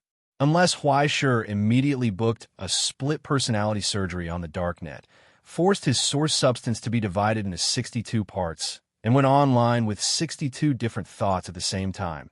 If he did that, his soul would collapse, let alone split personality. Why would he still need a bicycle? In the trial recorded in the Book of Destiny, Huaisher had already reached his limit by controlling 6 afterimages simultaneously. No matter how many there were, he couldn't use them at all. During this process, Huaisher didn't control the entire process. Instead, he controlled the afterimages to appear when he needed them the most and in the amount he needed. As for the rest, there was no need. After all, an afterimage was just an afterimage. If he didn't inject any origin substances into it, it would just be an illusion. It was nothing more than Huaisher's disguise and a beacon for when he moved. It was enough to confuse the enemy, which was more than enough for the current Huaisher. If he really needed toolmen, he still had a bunch of toolmen in Nibelungen. After Huaisher's long wait and the origin substance's growth, the Red Gloves and Chi 1, the third tool, Human Mountain Ghost, was finally born under young Master Ming's divine mark. As for the Een souls below the Mountain Ghost, only 4 had appeared. There was still a long way to go before the 9 Een souls were full. However, this time, after Huaisher slapped the Book of Destiny on the Mountain Ghost's forehead, the recorded personality was actually Van Helsing. To be precise, it was the fanatic recorded in the Blue Crown Dragon's Philosopher's Stone, the executioner created by the Inquisition before he ascended the Mayflower. In terms of pure combat power, he was the best at fighting in the Huaisher army. Although he was compared to the old Sly Chi 1 and Green Sun's Red Gloves, the strict education and training of the Inquisition was not to be trifled with. Whether it was a direct confrontation, assassination, poison, etc., he was good at it. The only flaw was that his faith was a little too fanatical. Even if he was dead, this recorded personality still maintained the structure of his life. Faith itself was an indispensable part of Van Helsing's personality.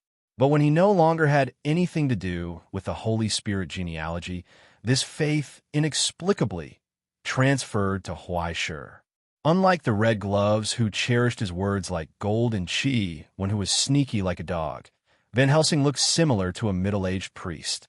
His expression was always serious and solemn, and from time to time, he would come out of his mouth and say, "Holy."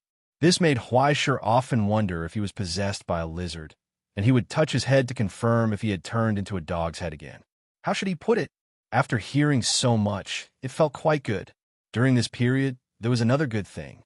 After a long period of research and control, Huaishur finally touched the edge of the afterimage half a month after the college entrance examination ended. More accurately, it was because he had finally sensed the faint pulse of the tiny strand of origin substance within the shadow. According to the instincts of the young master of life's stigmata, Huaishur controlled his soul and raised his hand to aim at the ghost 5 meters away. After trying hard for half an hour, as if he was meditating, he finally succeeded in grasping the rhythm of the source substance's pulse and resonated with his soul. In an instant, Huaishur's vision blurred. He didn't appear 5 meters away, but was thrown out 2.5 meters away. He smashed into the wall and couldn't get out. It could be considered a small success, right? But a short distance of 2.5 meters had consumed 1/5 of the source substance in his body. If it was a normal ascendant, this was enough to squeeze them dry. After repeated exploration, Huaishur found that the source substance consumed had nothing to do with the distance, but was related to his own proficiency in the skill and his ability to control the source substance. The essence of the afterimage jump was to use the young master of life stigmata to instantly transform Huaishur's body into something similar to a ghost structure. Once the mass was so small that it was almost negligible, the afterimage jump could be achieved through a short period of resonance between the source substances. During this process, the distance teleportation consumed less than 1/5 of the source substance. The real source of energy was the origin substance loss caused by the two drastic changes in the instant he transformed into his origin substance and the instant he returned to his normal state. In other words, if Huaishur could control this skill well, in theory, Huaishur could complete the transformation of origin substance in a matter without any consumption. But how is that possible? Even the most advanced alchemy laboratory could only control the loss of origin substance to less than 1,000th. After leaving the harsh environment and equipment, Huaishur's limit was probably 10%. As for when he could compress the preparation time for the afterimage jump to less than a minute and extend the distance to 100 meters. It could only be said that there is still a long way to go. Huaishur wasted another day without making any progress. When he crawled out of the basement in frustration, he saw Feng Shu's serious and nervous expression. "Young master." The old man held a letter in his hand. "Your notice has arrived." Huaishur stared blankly for a moment before understanding. He waved his hand and smiled. "It's not a big deal. Why are you so excited?" Feng Shu's expression became more and more complicated. He raised his hand and held up a pile of at least 50 thick letters. "But this pile is all of them." "What?" Huaishur's eyes widened in disbelief. Half an hour later, he quickly took a shower and returned to the guest room. He sat on the sofa and looked up at the small mountain in front of him. He checked the labels on the envelopes one by one. Unbelievable. These were indeed notices from various universities, but why were there so many? Yanjing University, Qingxia University, Dongxia People's University, Jinling Jiaodong University, Yuhang University. Also, what is this? After Huaishur finished checking the top 10 universities in the country, he picked up a letter and saw the foreign letters. He suddenly became more and more confused. Hungfu University of America, Texas Institute of Technology, Leland University, Ingzhou Kyoto University, and Roman Empire University. Damn it, what the hell is this? After Huaishur finished checking all the letters, he discovered that the top 50 universities in the world had all sent him a notice. He scratched his head and looked up at Crow, who was watching the show. "Do you have any clues?" "You're asking me? How would I know?" Crow gloated and held back his laughter. "But I've already guessed." "Guess what?" Huaishur was puzzled. Crow didn't say anything else. Only Huaishur lowered his head and looked at the pile of letters on the table. He raised his hand, summoned the sacrificial knife, and casually grabbed a cross-border express notice from Ingzhou Kyoto University. After cutting open the envelope, a thick book slid out and fell into Huaishi's hands. The outermost layer was thick and heavy hardcover paper. The workmanship was excellent, but the 3 words at the top made the corners of Huaishi's eyes twitch wildly. Academic record. After opening it, he saw Huaishi's name at the front. There was also a note of Ingzhou's pronunciation to avoid mistakes, and a 3-inch photo of Huaishi. In the photo, Huaishi was looking at Huaishi with a dumbfounded expression. Just like him, he didn't know what was going on. Next to the name was the year, month, and day, followed by the official seal of Ingzhou University. The next line of thick and heavy handwritten words made Huaishi begin to doubt his life. This university's faculty of medicine specialized in doctorate degree conferred. Huaishi lowered his head and looked at the signature of the tutor at the back that he had never seen before. He felt that the degree of fantasy of this world had exceeded his imagination. Forget that he didn't apply for Ingzhou University. Forget that they sent him a notice, but isn't this a F** King graduation certificate? He threw it away and grabbed another one. America's Ivy League Hung Fu University, open. Well, this time it wasn't a book. It was a piece of paper that was fixed in a frame for him. It even had the name HUISHI stamped on it, proving that this unlucky guy who had never been to school had successfully graduated from the most awesome physics department in his school. It was a graduation certificate. Yinjing University, Qingxia University, and then Rome University. After Huaishi had opened all 53 books, Huaishi looked at the table full of graduation certificates and suddenly realized that he had graduated from 53 universities in an instant. He was even a doctorate in 43 subjects, a postgraduate in 26 subjects, an expert in astronomy and geography, and a master of all biochemical materials. He was a talent that was hard to come by in 8,000 years. Why didn't I know that I was so awesome? Huaishi raised his head and looked at the fat horse opposite him. The fat horse innocently snorted. Chapter 485. What's going on? Huaishi flipped through the pile of graduation certificates in front of him in a daze. He couldn't accept the fact that he had graduated before his university life had even begun. It would have been fine if this was a joke, but after verifying it with the authority of the Astronomy Association, Huaishi discovered that this was all F** King real. Not only that, when Chai-Fei sent a text message, he found out that the spectacular scene of him graduating from 43 doctorates, 26 master's degrees, and 53 universities had been automatically updated into his resume. In the blink of an eye, he had become a member of society? What the hell?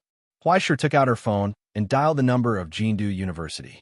When the person on the other end found out about Huaishi's identity, they immediately changed the person on the other end.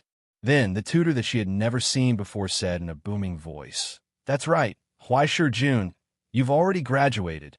Oh, when I think back to when you first came to Ingzhou, it feels like yesterday. It really makes me feel emotional. Now that you have graduated with such excellent results as your instructor, I am really proud of you. I've never been there. Okay. Brother, who are you? Why do you make it sound like we're very familiar with each other?" After saying that, as if afraid that Huaishi would ask again, he immediately hung up. Huaishi frowned and changed the number of the American Ivy League and called. Then, more than 6 instructors congratulated Huaishi on his graduation like a chorus, and then enthusiastically looked forward to Huaishi's future as if they were entrusting him with an inheritance. The phone hung up again. Silence. A long silence. Huaishi pulled his hair and couldn't understand. What's going on? What else can it be? You scared me. Crow rolled his eyes. The jinx of the Astronomy Association, the guillotine king of Jinling, the judge of explosions wherever he goes, suddenly going to university. You're the principal. Aren't you scared? You're the admissions office. Do you dare to accept him?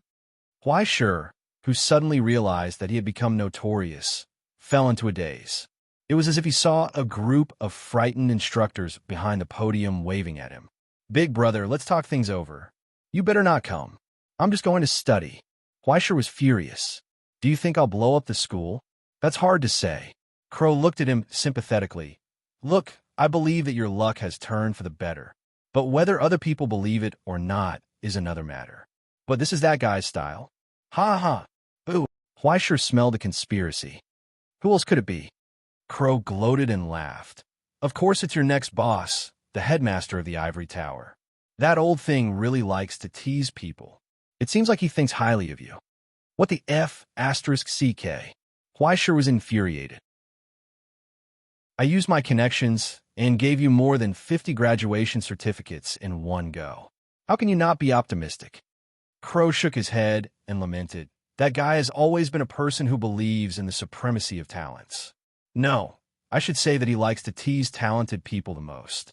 You haven't even arrived, and he already gave you such a big gift. Optimistic my *SS, Huaisher was furious. Even if I don't have to study today, I won't go to the ivory tower, even if I have to jump down from here. Hearing you say that, I think this matter is settled. Crow spread out her little wings indifferently. However, this is your decision to make. Whether you go or not, it's up to you. In fact, I feel that not going might be a good thing, but in the end, you may not get what you want. Huaisher sneered. I don't believe that if I don't go, he can still tie me up. At this moment, in his heart, the rebellious mentality of a teenager took over. Moreover, he always felt that that broken place was not a good place. He was afraid that it would be the heart of the struggle. Once he went there, he would be used as a tool. Huaisher knew himself well. If he wanted him to go, it was most likely not because of his talent. It was because of his body. Too despicable. After this matter was settled, he went back to playing games, completely forgetting that he still had something to do. It wasn't until 6:30 that he heard the sound of his phone. There were 3 missed calls from Fu Yi. Hello? He picked up the phone and asked, What's the matter? Don't tell me you haven't left yet. When Fu Yi spoke on the other end of the phone, Huaisher finally remembered what he had forgotten. Hello. Liao Jun is treating us to a farewell dinner tonight. Don't tell me you want to stand him up too? Through the phone, Fu Yi seemed to be able to see a certain salted fish slumped on the sofa. No. Huaisher jumped up from the sofa and said in a trembling voice, I'm already on my way. I'll be there in 5 minutes. It's already good enough that you can leave in 5 minutes. Fu Yi sighed. I've sent you the address on WeChat. Hurry up. Otherwise, I'll run out of excuses and you won't be able to come. That would be too awkward. I said 5 minutes, so I'll be there in 5 minutes. Huaisher hurriedly put on his pants and shoes and rushed into the kitchen to apologize to Feng Shu. Then, he picked up his bicycle and rushed out of the door. He only reacted halfway. That's not right. I have a horse. Why do I need to ride a bicycle? He carried the bicycle and rushed back. Then he saw the fat horse lazily chewing on grass in the backyard. He wanted to say something, but stopped. Then he hesitated. In the end, he still chose the bicycle. If this horse really started running, it would probably have a heart attack. He really had to make it eat less later. 10 minutes later, Huaisher, who had been speeding all the way, locked his bicycle on the road under everyone's shocked gazes. He didn't even have time to tidy up his messy hair before rushing into the hot pot restaurant's private room. A wave of heat hit him in the face. Sorry, there was a traffic jam. Huaisher smiled awkwardly and waved his hand to signal the waiter to bring another set of cutlery. Beside Liao Jun, who was sitting at the head of the table, Zhuoling asked in shock, That's not right. Didn't Fu Yi say that you had a cold and went to the hospital? Yeah, I took a taxi from the hospital. Huaisher lied without blinking. He pulled out a stool and sat down. Only then did he realize that the private room was already full. More than 10 young people were already preparing to eat. He was the only one left. Everyone was considered to be on good terms in the class. Well, except for Huaisher. Huaisher had always been almost invisible in the class. He didn't have much of a presence. Especially in the 3rd year of high school, he appeared and disappeared like a ghost. He didn't even show his face a few times. He was dragged here by Fu Yi. Seeing that Huaisher was so late, Liao Jun, who was treating, frowned in dissatisfaction. However, he didn't say anything. Zhuoling, who was beside him, directly picked up the wine dispenser on the table and filled Huaisher's small glass to the brim. You're the only one who's late. making everyone wait for you for so long. How about 3 glasses as punishment? Zhuling asked with a smile. If you're not used to it, I can help you change your drink. Everyone looked over. Seeing that Fu Yi was about to say something, the girl who was watching the show said, "First, why don't you eat something first? Drinking on an empty stomach is bad for your stomach." Huaisha didn't mind losing face. Under everyone's gaze, he just smiled and waved his hand nonchalantly. "Actually, it's fine if I can change my drink to cola. I'm a little thirsty." "Hey, Huaisha, can you do it?" Without waiting for others to kick up a fuss, Fu Yi actually rolled her eyes first, causing everyone else to be stunned. She didn't help him out of his predicament. Instead, she urged him, "Hurry up and drink. I'm starving." "All right." Huaisha shook his head helplessly. He wanted to take the wine dispenser, but Fu Yi directly stuffed a bottle over and even gave him a teacup as a gift. This time, even Zhuling was shocked. "Big sis, are you kidding? These 3 glasses are almost half a kilo. How'd he offend you? Why are you messing with him like this? Is it enough?"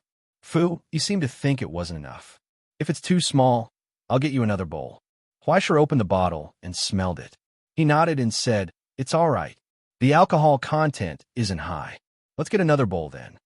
Zhuling swore that if the number on the bottle wasn't 65, he would dig his eyeballs out and step on them like light bulbs.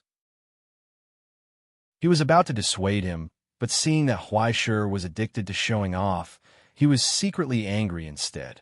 They were all classmates. If Huaisha gave in and asked for forgiveness, could he still force him to drink? But seeing that Huaisha looked like he wanted them to hurry up and persuade him, he made up his mind instead. He crossed his arms and didn't try to persuade him anymore. Instead, he stopped the others who wanted to persuade him. He wanted to see what Huaisha would do if no one tried to persuade him today. The answer was that Huaisha drank all 3 bowls. A whole bottle, half a kilo. Just like drinking water, he poured it all into his mouth, and it disappeared. Zhuling took off his glasses, wiped them again, and put them back on. He leaned over and carefully looked at the 3 empty bowls as if he had seen a ghost. Huaisha burst out laughing. "It's all water. Are you scared?" He waved his hand proudly. "I'm late. I'll perform a show for everyone. Don't be offended. Speaking of which, can we eat now?" As he said that, he pointed at the boiling red pot, looking like he was going to eat first if they didn't. The atmosphere at the dining table that had just cooled down instantly became lively again. The little bit of grudge disappeared without a trace. Moreover, it wasn't a big deal in the first place. Everyone's interest shifted to how Huaisha did this magic trick. Huaisha crazily scooped the meat from the pot while waving his hand vaguely. "It's just my ability to eat. After I explain it clearly, it won't work for me anymore. Next time, I'll teach everyone how to swallow a big sword. This is also my specialty." Amidst the laughter, only Zhuling lowered his head suspiciously and looked at the empty bottle at Huaisha's feet under the table. He couldn't figure out what had happened. But this was definitely King finished, right? It was rare for someone to treat him, so Huaisha simply ate without holding back. Ascendants had too many advantages when eating hot pot. At least when the meat was cooked, they would definitely be the first to get it. Originally, he had made up his mind to be an invisible person who buried his head in eating. But as he ate, he felt that the atmosphere wasn't right. His heart gradually sank to the bottom of the valley. This was bad. They were starting to talk about the notice. What should he do? Chapter 486. Yin University? Are you serious? Just when everyone was almost done eating, they started to talk about their aspirations. After all, even though they had just graduated from high school, they were still students. It was fine if they didn't talk about their studies, but if they didn't talk about the notice after the college entrance exam, were they going to talk about dirty jokes? They weren't that embarrassed. It wasn't like they were having a class reunion 20 years later and hadn't experienced the beating of society. Now, everyone was thin-skinned and hadn't become greasy from society. Moreover, there were 5 or 6 female classmates here. Wouldn't they be embarrassed after opening their mouths? When they talked about the notice, Liao Jun's expression couldn't help but become proud. He took out his phone and showed everyone the photo he took of the notice. He couldn't help but feel proud. To be honest, Huaishir felt that if he also got into Yin University seriously, he would treat the whole class to a meal and then deliberately show off. He wouldn't be so low-key. Moreover, shouldn't he be proud? Huaishir mixed in with the crowd and nodded along with the crowd. Awesome, awesome, awesome. Then he lowered his head and continued to eat crazily. Didn't riding a bike all the way here use up a lot of energy? He had to eat some calories to make up for it. Otherwise, wouldn't he be at a loss? The one who scored the best was Liao Jun, followed by the other two girls. Zhuoling's studies had never been good, so he waved his hand and didn't say much. Anyway, his family had connections, and he could buy a diploma with money. When he asked Fu Yi only said that her family had plans and didn't tell him where she applied. Instead, she took out her phone and started talking about her family's dog. Liao Jun, who was quietly listening, suddenly became sad. After being classmates for so long, everyone knew that he was interested in Fu Yi. On the other hand, Fu Yi had always been indifferent and kept her distance, not giving him any chances. Otherwise, after working in the student union for so long, even if there was no shadow, there should be gossip. Now that high school was over and there were no more chances, after feeling proud in the exam room, he couldn't help but feel sad. After everyone finished talking, Zhuoling looked to Huaishir, who was trying hard to reduce his presence, revealing a curious expression that made Huaishir feel uneasy. Huaishir, did you receive a notice? Huaishir fell in a deep thought, not knowing how to answer. Was he going to tell them that he had received more than 50 letters in one go? From Yin University of Dongxia, Hungfu of America, and Rome. A whole bunch of them? The top 50 universities in the world had all sent him letters, and all of them were graduation certificates. They didn't even ask for his tuition fees. Did you guys want to see?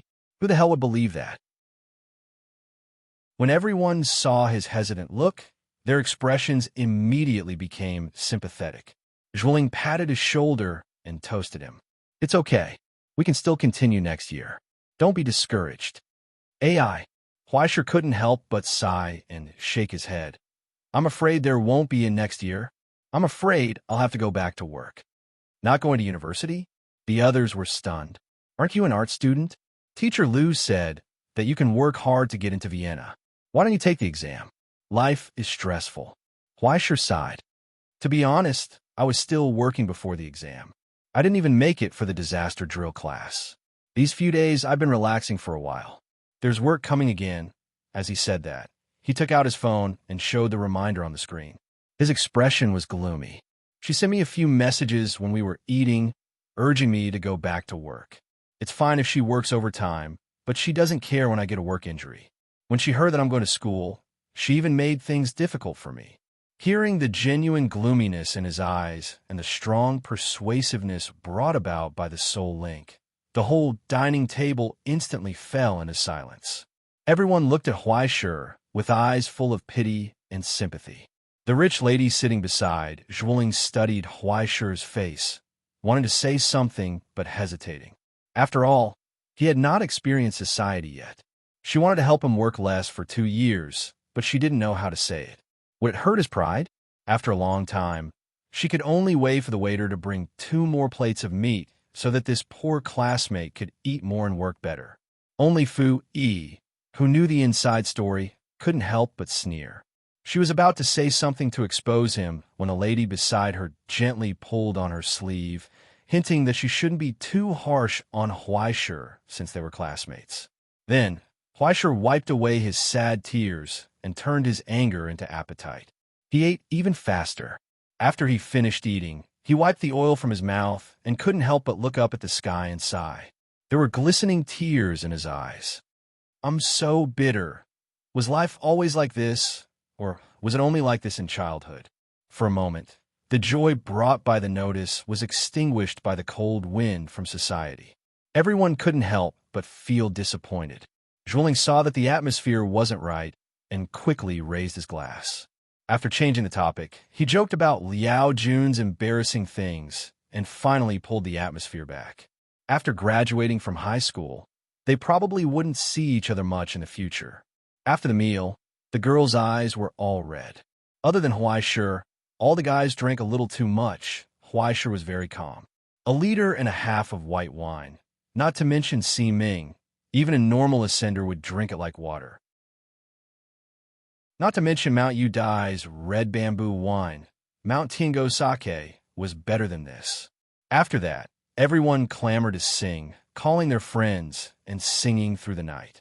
Maybe it was because he drank too much, but after paying the bill, Liao Jun actually gathered his courage and walked up with a red face. He held Fu Yi's hand and loudly confessed at the entrance of the hot pot restaurant. Seeing this scene, Zhuling instantly joined in the fun. The other girls couldn't help but scream. Only Fu Yi helplessly tried to pull her hand back, but Liao Jun held it so tightly that she couldn't pull it away. She sighed helplessly. "Listen to me, Liao Jun. You're drunk. Can we talk tomorrow? Then you promise me?" Liao Jun was overjoyed. Fu Yi looked down at her hand and suddenly said, "To be honest, you're hurting me. Also, we're really not suitable for each other. Can I be suitable?" Liao Jun widened his eyes and persistently asked, "What's wrong with me?" Fu Yi, don't you know how I feel? Or do you already have someone you like? Under everyone's gaze, his face was already red from agitation. Fu Yi looked at him calmly. She raised her hand and pried his fingers open one by one.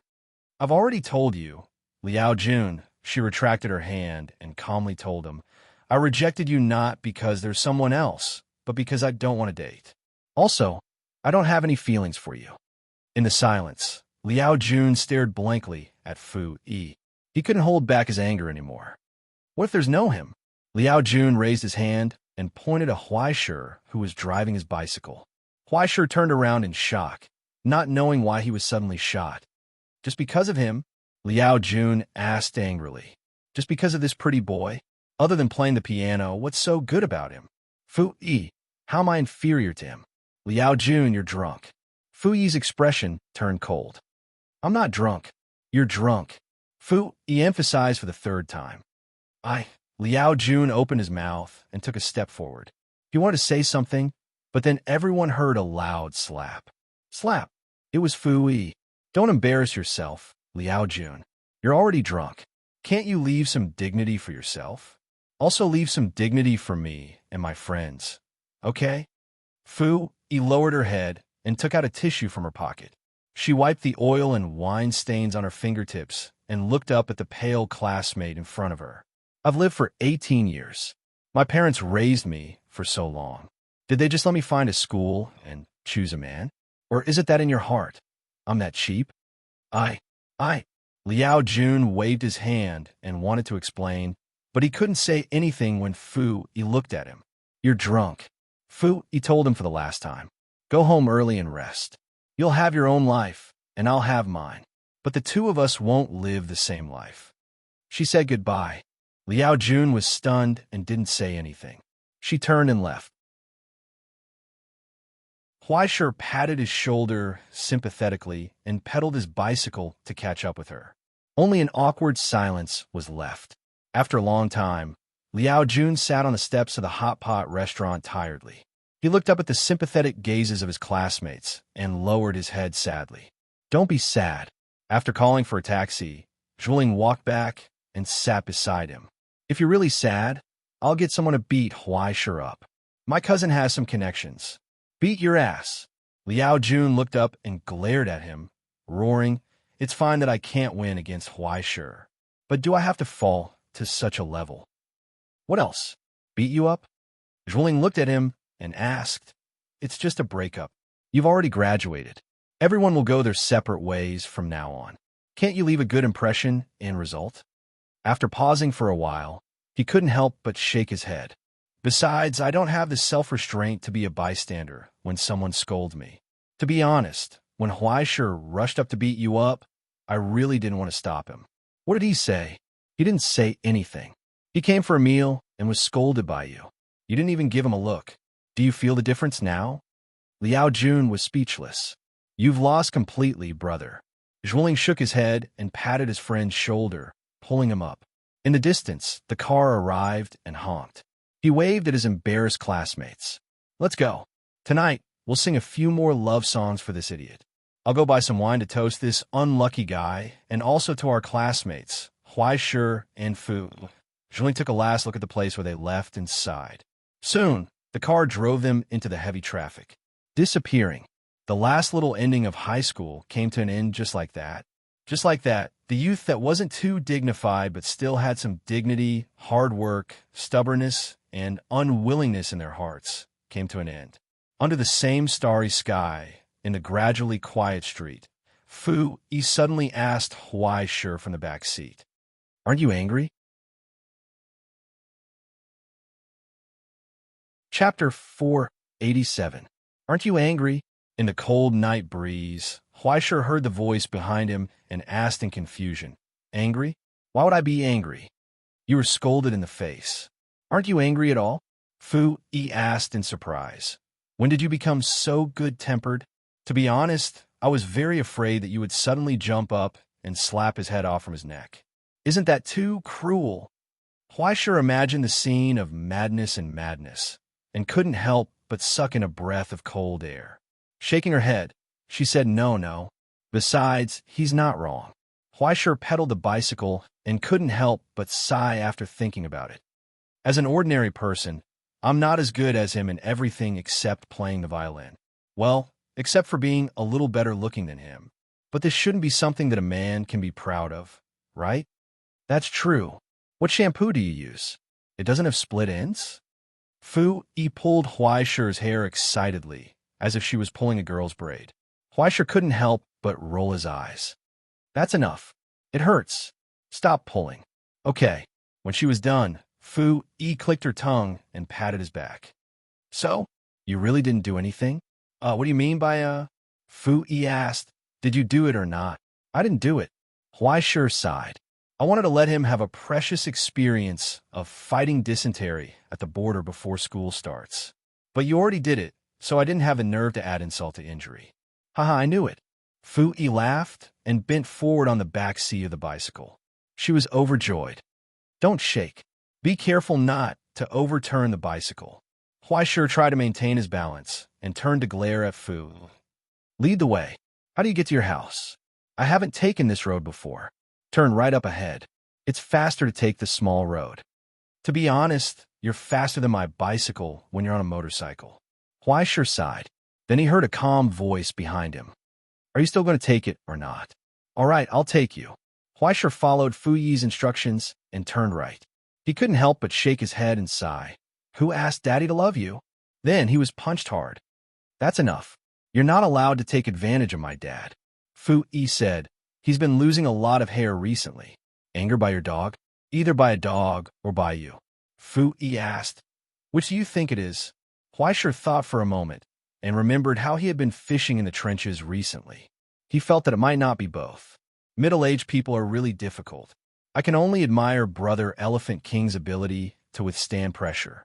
Thinking of this, Huaishir couldn't help but lament, "It's not easy for your father and me." Then he was punched again. He could only shut his mouth in embarrassment. In the brief silence, he rode forward, hearing the rhythmic grinding of the axles and the faint humming behind him. It seemed to be some kind of song, but only a vague tone was left. In the intermittent humming, it became unfamiliar and fleeting, as if it had lost its shape and dispersed into mist, dissipating into the obscure night. Sometimes it was repeated, but it couldn't be heard clearly. In the end, the humming gradually disappeared. Only the sound of breathing was left in the silence. It was calm and peaceful. In a narrow alley, the girl sat quietly on the back seat of the bicycle. She raised her head and let her long hair flutter in the wind. She just stared blankly at the faint night sky that was revealed through the cracks of the high walls. Under the illumination of the clouds and scattered light, the stars couldn't be seen, but they were still so far away. "The outside world is so beautiful, Huaishir," she murmured softly. The youth in front asked in confusion, "What are you talking about?" "Nothing." Fu Yi shook her head, twirled her hair that was scattered in the wind, and suddenly asked, "When have you decided to leave?" Huaishir was stunned for a moment.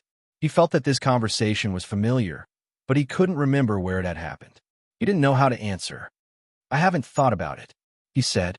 After thinking for a long time, he couldn't help but explain. In fact, it's quite troublesome. You may not believe me, but I received more than 50 notices today, and they were all, I'm leaving. Fu Yi interrupted him and said softly, the plane the day after tomorrow to Rome. Rome? Why are you suddenly going so far? Huaisher's rhythm of pedaling was disrupted. He turned back in surprise. So fast? Will your father agree? Whose idea is this? After asking, he realized that he had a lot of questions. Fu Yi couldn't answer it all. He was stunned for a long time and almost hit the wall in front of him. He turned the corner awkwardly and glanced back. But Fu Yi lowered her head and didn't look at him. Are you sure? He asked. Yes, I mentioned it to my mother first. Fu Yi replied, I discussed it with my father for a long time, and he agreed. In fact, he's not as stubborn as you think, but sometimes he doesn't want to admit defeat. The day after tomorrow? Huaisher was at a loss. Why so fast? My Latin is not good, so I have to go to the preparatory class first. If I'm lucky, I can catch up before school starts in November. If not, I'll have to wait until next year. Fu Yi said, my mother has already arranged everything. I thought that there was no point in staying, so I prepared to leave. Huaisher listened blankly and didn't know what to say. He rode forward in a daze. After a long time, he couldn't help but ask, isn't it good to stay in Dongxia? That's good too. Fu Yi said indifferently. Then stay or go to Jixia. But if you think about it carefully, there's no difference. Both sides are the same. There are people and places you don't know. Huaisher was silent and didn't say anything. But Fu Yi couldn't help but laugh. Huaisher, the college entrance examination is over, she said softly. People can't stay in one place forever, right? Even if you wait for a long time, there won't be any changes. You have to look forward. She paused and asked, didn't you teach me this principle? I don't remember when I said something so philosophical. Huaisher turned his back to her and rode the bike. He said seriously, you must have misunderstood. Then I'm wrong. Who doesn't make mistakes? Fu Yi shook her head nonchalantly. You won't stay in Xian High forever, right? You're an ascender, the inspector of the astronomy club, the savior and hope of many people. Xian High is too small for you. It's like a cage. Huaisher was silent for a long time and said in a low voice, actually, it doesn't matter if it's a cage. Don't be silly. Fu Yi shook her head and laughed. No matter how good the cage is, there will be a time when you'll get tired of it, right? You're just not used to life outside the cage. Actually, I'm the same. After leaving home, I don't know where to go, but why not go anywhere? It's better than staying in the cage forever, right? Huaisher didn't say anything. He pursed his lips and rode the bike silently. He moved forward and tried his best to climb up the hill. Actually, he didn't need to use that much strength, but it felt like he had to put all his body weight on it and give it his all, until the bike couldn't bear the weight anymore and started to creak. He gripped the handlebars tightly and climbed up the hill. Before his eyes was a strange sight. Even though Xian High was so small, there were still places that he hadn't been to before. It was enough for him to explore.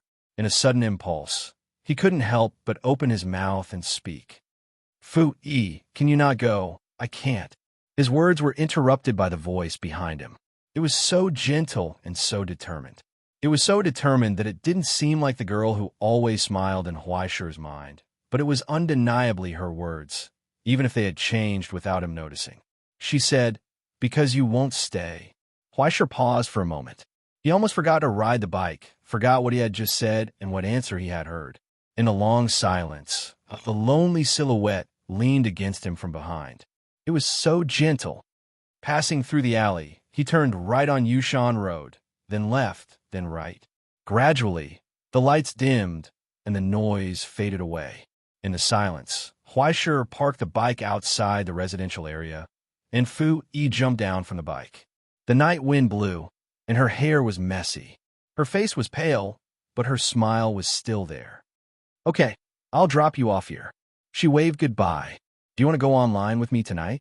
Sure. Huaisher nodded, just like they had done in the past. Any time is fine. Then, 9:30 p.m.? Sure. I'll go back to wash up and turn on the computer. Huaisher nodded and waved goodbye. He turned the bike around. After taking 2 steps, he pedaled, and the bike started to move smoothly on the road. He turned back to look at Fu-Yi. Fu-Yi was still standing where she was, watching him leave quietly. Huaishir pulled back his gaze and sped up, but soon he heard the voice behind him again. It sounded like someone was shouting with all their might. Huaishir, he turned around in shock. He saw the familiar figure across the road. She was also looking at him. Fu-Yi took a deep breath, summoned all her courage, and asked loudly, if in the future, if you pass by Rome, will you come and find me? Huaishir answered without hesitation, of course. Thus, Fu-Yi smiled, took 2 steps back, and waved at him with all her might. Then goodbye. She smiled and said goodbye. We'll meet again, right? Yes. Huaishir nodded and responded solemnly. He pedaled the bike again, facing the night wind blowing in his face. He felt as if he had thrown away something, so relaxed, but he couldn't help but look back, wanting to turn back. He saw Fu-Yi still standing in the same place, looking at him from afar and waving. Then, Huaishir continued to move forward, but he couldn't help but look back again. But she had already disappeared, like a phantom of the past dissipating. Huaishir was stunned for a moment and couldn't help but shake his head. Aren't you going to send me off a little longer? No one responded to him. He suddenly squeezed the brake. In a short silence, Huaishir stared in the direction of Fu-Yi's departure, took a deep breath, and shouted in a voice that could be heard no matter how far the girl walked. Fu-Yi, have a safe trip, the young man shouted with all his strength. The silence was broken, and the security guard who dozed off in the community's gatehouse was awakened. He looked out blankly. In the distance, there was the sound of a baby crying, the sound of a TV, the excited barking of a dog, and the angry roar of a middle-aged man who had just fallen asleep on vacation and was woken up. The silent night seemed to fade away in an instant, and a lot of noise appeared, echoing in the sparse lights. The girl walking under the shade of the tree couldn't help but laugh. In a vague humming, she raised her hand and waved behind her, as if Huaishir could still see her. She said goodbye solemnly, and she firmly believed that they would meet again in the future. In this way, the little hedgehog who was attached to the cage summoned her courage, opened the door, and walked into the world that was too big for her. She began to look forward to the arrival of tomorrow. Chapter 488. More than a month later, in White City, at the highest level of the dock area, a cold sea breeze blew from afar. If one looked down from the top, the entire White City was like a tall tower, extending straight up until the sharp top directly disappeared into the turbulent sea. The sharp edges and corners like blades split the surging tide and pierced into the sea shallowly. Here, up and down seemed to be a very vague concept. As one of the few large open borders in the present realm, the entire bustling city was like a mountain. Layers of buildings were stacked all the way to the dock area at the top, and it even really disappeared into the endless sea overhead. If one looked up here, it would feel as if one was hanging upside down. One could see the grayish-black sea being torn apart by the tip of the tower a few inches above one's head, making a roaring sound. If one looked down, one could see the bustling city under one's feet. It was like a sandcastle in front of the tide, as if it would be washed away and crushed by the sea in the sky at any time. The white tower was set against the sea, and the whole world was pure black and white. This was one of the famous scenic spots in White City, as a transit point for many routes. In order to minimize the transportation and loading and unloading of goods, the creator was asked to repeatedly adjust and modify the framework here to form an extended gravity belt. The miracle formed was the tip of the tower that sank a few meters below the sea. The seemingly insignificant distance actually overlapped the entire border and the endless sea. While maintaining the maximum contact, it did not cause the framework to be unbalanced and cause an overall collapse. This design could not be said to be not exquisite. Huaishir was having a lot of fun taking photos here. After taking a few pictures with a peace sign that was used by tourists, he put away his phone with satisfaction and dragged his luggage to the waiting area. He had been here for more than half a month. Unlike the last time when he was in a hurry, this time he finally got to experience the customs of the border. As one of the top 5 bustling cities in the countless borders, the residents of White City had a wonderful sense of superiority over people from the present realm and other borders. After learning that Huaishur came from the present realm, there was always a restrained enthusiasm in their expressions. It was as if they were saying, since you're here, let's have a good time. It's good to broaden our horizons. After getting used to the existence of the endless sea, the people here found it hard to imagine the empty sky of the present realm. There are only a few coral clouds floating around. Don't you feel empty? Without a lid, it felt like it would fall. Unlike the balance of origin substance in the origin realm, the amount of origin substance here would fluctuate, forming a periodic phenomenon similar to the tides. In addition, after leaving the central area of Zarathustra's secret meter, there would be no strong suppression from the Silver Sea most of the time. Due to a series of reasons, the success rate of those who ascended at the border was actually much higher than in the present realm. Even those who hadn't ascended would still have plenty of origin substance. Even if most of the biological structures were the same as the present realm, except for some of the border races, they could still be distinguished at a glance.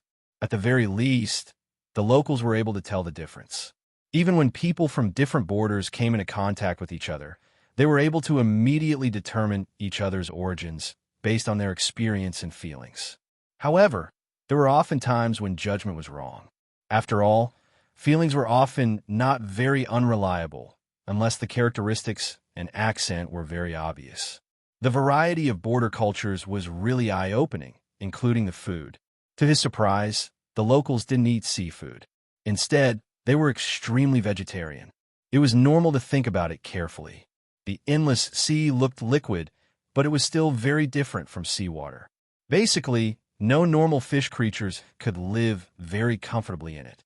Those that could be caught on a large scale were either very unpalatable or poisonous.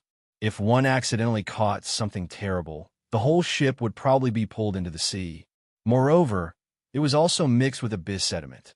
If one ate it for a long time, the whole person might suddenly solidify and turn into a corrosive species, grow gills, and jump into the sea. Of course, this was just an urban legend in White City. The source of the legend was probably the mermaid tribes that wandered in the ocean above their heads. This large group of mermaids recruited by White City from the abyss was actually the security force hired by White City. They had served White City for more than 200 years, longer than some of the local families. It could be said that they had become a part of White City. Huaishur also saw many burly Naga warriors and patrols with scales and gills behind their ears on the street. As a rare, intelligent race in the abyss, some of their members were even smarter than most human beings. It was just that the environment they grew up in made them not care about the complicated knowledge of human beings. Of course, many of them were assimilated by human beings. For example, in the hotel Huaishur booked, the lobby manager once mysteriously gave him a business card on the 9th floor, hinting that if he couldn't sleep at night, there was a place where he could talk about life with young ladies of various races. Huaishur actually wanted to go and have a look. Well, it was purely out of confusion about life, and he wanted to listen to some experiences. Besides, he just wanted to have a look. It didn't cost him anything. But every time he turned around and saw the mysterious smile of the crow on his shoulder, he wisely extinguished this thought. Integrity was a good thing. Once lost, it could not be picked up again. With the low sound of the clock in the waiting area, Huaishur's half-month trip to White City was about to come to an end. This made him feel particularly incredible. Although most of the past half a year had passed uneventfully compared to the previous year, it was simply shocking. But this time, after staying at the border for so long, he was not involved in any messy things. No one fell from the sky, no bombs suddenly exploded, and even the occasional 2 black-hearted businessmen who wanted to cheat him just wanted to cheat him of a few dollars. It was too safe. This made Huaishur feel particularly uneasy. He was afraid that he would make big news before he left. Huaishur did not come back to his senses until the waiter walked into the lounge and told him that the special line from the ivory tower was about to arrive. He looked up at the lounge in disbelief. The gloomy old man sitting in the corner, the waiter who occasionally peeped at him from behind the counter, and a few men outside the luxurious lounge with fierce eyes, and the middle-aged traveler sitting across the table from him, playing cards with him with great interest. There was a sense of loss that he had not triggered any mission. Was there something wrong? However, nothing happened until he picked up his luggage and left. Just as he stepped out of the lounge, the gloomy old man in the corner immediately collapsed on the chair, as if he had collapsed. He breathed a sigh of relief. The waiter who was quietly peeping at Huai sure watched the young man go away and began to peep at the next guest who walked in. He pursed his lips and swallowed his saliva. In the distance, sounds of fighting could be heard. The few ferocious ascendants who had just walked past had actually clashed with the Naga warriors. In the midst of the chaos, a skinny figure with a bag in his arms had boarded a cargo ship from afar and left silently. Just like that, he brushed past a felon who had escaped from prison, a serial killer who was looking for a target, a fanatic who was preparing to launch a blood sacrifice, and a thief who had stolen the treasures of White City, and so on. Huaisher finally saw the special line that came to greet him. A truck. At the end of the strange, twisting corridor, with a clever change of gravity, the endless sea had fallen from the top of his head to the bottom of his feet. Huaisher stood at the edge of the dock, stunned as he watched the sea in front of him gurgling with layers of bubbles. Then, a huge truck rose with its four wheels facing the sky. It looked like an accident that had accidentally fallen into the sea. While Huaisher was hesitating to call the police for help, the large truck was like a drunkard who had flipped over on the curb. It stopped steadily on the surface of the sea. Although the water was still dripping, the degree of fantasy had returned to the acceptable range of ordinary people. A burly man with an unshaven beard poked his head out from behind the window of the driver's seat. He lowered his head to look down and saw the young man on the dock. He lowered his head to look at the name list in his hand and immediately understood. "Mr. Huai, right? I'm Raymond, the driver who came to pick you up to the ivory tower." Hello." Huaisher hurriedly raised his hand and shook hands with Raymond, who had half of his body out from behind the window. In the greeting, both of them raised their eyebrows at the same time and felt the calluses on each other's fingers. Heavy weapons, deep attainments. Based on the distribution of the calluses and the emphasis of the palm muscles, it should be a long weapon, a lance, giant sai, long-handled flail, hammer, or Roman halberd. Thoughts flashed through his mind, but the handshake was quickly separated. Both of them smiled tacitly. Then, Raymond looked behind Huaisher. "Dr. Yi, are you also with us?" Huaisher frowned and turned around in shock. He found that there was someone behind him without him noticing. It was the passenger who played cards with him in the lounge. The middle-aged man, called Dr. Yi, had a vicissitude aura, but his eyes were quiet and gentle. He spoke very gently and softly, leaving a good impression on Huaisher. The two of them sat quite close to each other in the lounge. During the long break, they played 2 rounds of cards to relieve their boredom. Unexpectedly, they were on the same trip. "Hello, let me formally introduce myself. My surname is Yi Su, the school doctor of the Ivory Tower." Dr. Yi took off his hat and smiled warmly. "You should be Mr. Huaisher, who just came this semester, right? I've heard a lot about you. It's an honor to meet you today. You're too kind." Although Huaisher felt that something was wrong, he still politely shook hands with him. "I'm lucky to be able to meet my colleagues in advance." After a few polite words, the two of them stepped on the gangway ladder in the huge container of the truck and got on the car. The container turned out to be a long and narrow hall with elegant decoration. It was much bigger than it looked from the outside and was quite comfortable.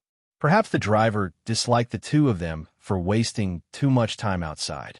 Before Huaisher sat down, he heard a cold snort from the sofa in the hall.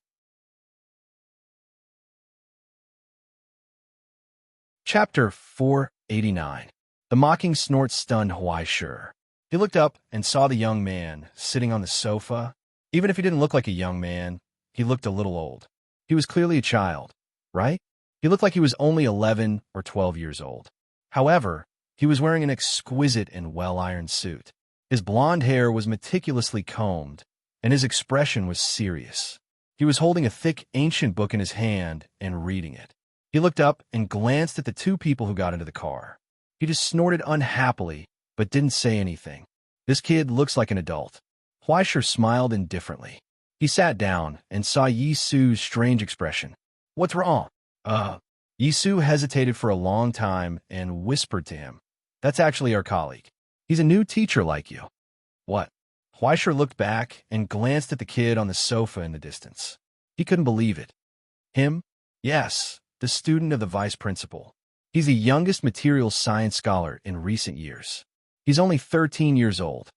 Yi Su whispered. Moreover, he became the assistant of the vice principal when he was 11 years old.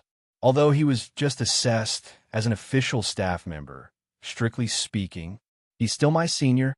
Huaisher's face twitched. He looked back and glanced at the cold kid on the sofa. A 13-year-old materials science scholar? Was there a mistake? Not in recent years. It's in history. The cold kid on the sofa corrected him. My thesis on laws passed the scholar assessment. When I was officially registered, I was only 12.5 years old. Don't be mistaken. As he spoke, he closed a large book in his hand and looked up at Huaisher. He asked arrogantly, You're the new assistant lecturer in botany? Actually, there's also the main lecturer in classical music appreciation. Huaisher added, What a showy show. The kid shook his head coldly and glanced at Huaisher. Forget it. I can't expect anything from the mediocre. For the sake of politeness, let me introduce myself. You can call me Martin. My registered name is Liquefaction. Remember not to get confused. With that, he retracted his gaze and ignored them, continuing to read his book. In the awkward silence, Huaisher rubbed his chin and suddenly thought of a very serious problem. Does the ivory tower have a law to protect minors? Should he perform a cello performance on the spot? It was guaranteed that he would be able to turn over a new leaf under the influence of art and realize how important it was to be polite to his elders in less than the time it took for a lullaby to be completed. Don't be angry. Don't be angry. He just doesn't know how to talk. Yi Su seemed to have sensed the dangerous behavior brewing in Huaisher's heart and hurriedly dissuaded him. Believe me, this is already a rare moment when he is being polite. After all, before this, he had always treated you as his biggest competitor.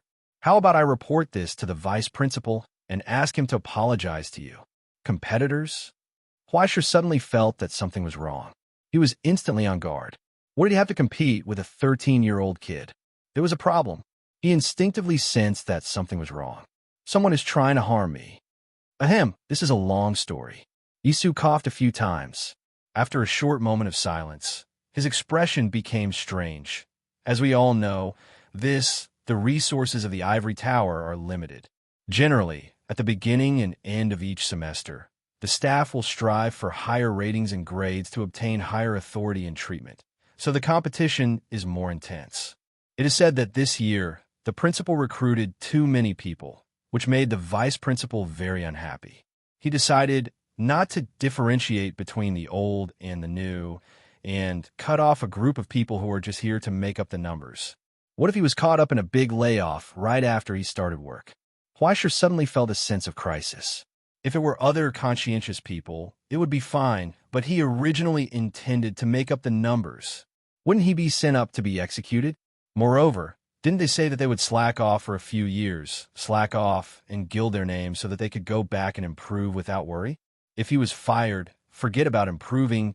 He might not even have the face to go back. Soon, Huaisher was relieved. He was a backdoor entrant of the astronomy club. With such a strong foundation, it should be fine, right? But then, Yi Su's next sentence pushed Huaisher's heart into the abyss. In order to show his determination, the vice principal has already fired the nephew of the Minister of Education of the Central Command Bureau. Presumably, there will be a new atmosphere in the future, right? However, a talent like you, Mr. Huai, naturally doesn't have to worry. When the time comes, you will definitely pass smoothly. How does he not have to worry? I'm worried to death. Okay. Even the nephew of the Minister of Education of the Central Command Bureau could be fired. Why would he care about firing one less tool? Huaisher's smile gradually stiffened. He felt extremely guilty. This time it was over.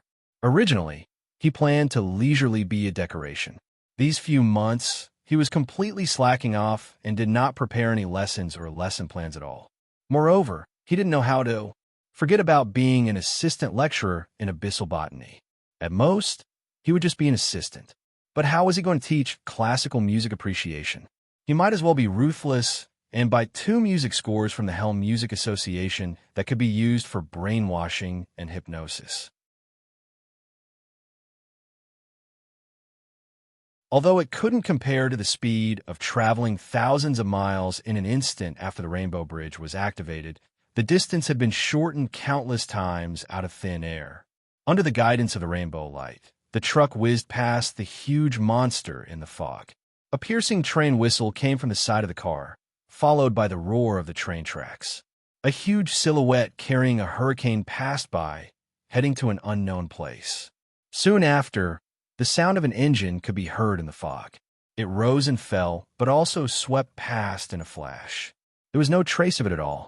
It was hard to imagine how many busy operations were going on in this huge fog, and they were just a speck of dust that had barged into it. Not long after the third change in direction, the truck slowed down again. The fog gradually thinned. The sharp outline of the front of the truck was revealed.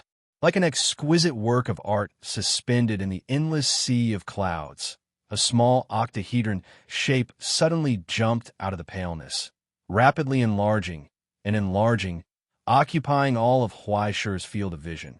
But it was still difficult to contain.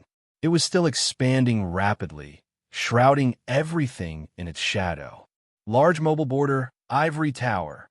Under the guidance of the rainbow light, the huge octahedron operated silently. It was a framework laid down by the Creator. It slowly rose from the fog, and countless mirror-like shells flipped and unfolded from the outline layer by layer, as if it was being released from compression. But in fact, the ivory tower had not changed at all. It was just that after they passed the verification, they were walking into its core bit by bit. In the end, under the refraction of countless surging mirrors, Huaishi could no longer see its true appearance. He could only see the towering buildings, huge courtyards, and silhouettes sleeping in the darkness from the reflection of the fragments. But soon, those phantoms disappeared. A crisp sound of a bell rang. The truck slowed down again. They seemed to have returned to the human world, and after rounding the last bend, they saw an ancient and huge city surrounded by lush mountains. Between the ancient castle and the tower stood tall buildings with various design styles and strange buildings. The old and the new alternated, stacked on top of each other. At first glance, it looked so disharmonious, but made people feel that there was a deep relationship between them, separated and unified. This is the main body of the ivory tower today. Yisu smiled and explained, "It was said that it used to be bigger, but I have never seen it before. This is already amazing. Okay? After all, it is one of the remaining strongholds of celestial genealogy today." Yisu said, "The school is just a part of it. There are more institutions that will not be open to the public here. You're a member of celestial genealogy. If you can get an official teaching position, you may have the opportunity to enter the library." Yisu patted him on the shoulder and encouraged him. "If you are lucky, you can even see the Book of Destiny." "I see, it seems that I have to wait." Huaishi habitually nodded before he realized what was wrong. He turned around in shock. His heart shook, and shook again, and shook again and again. He could not suppress the shock in his heart. It was hard to breathe. "What did you say?" He turned around with difficulty and looked at Yisu. "What is life?" Yisu smiled mysteriously.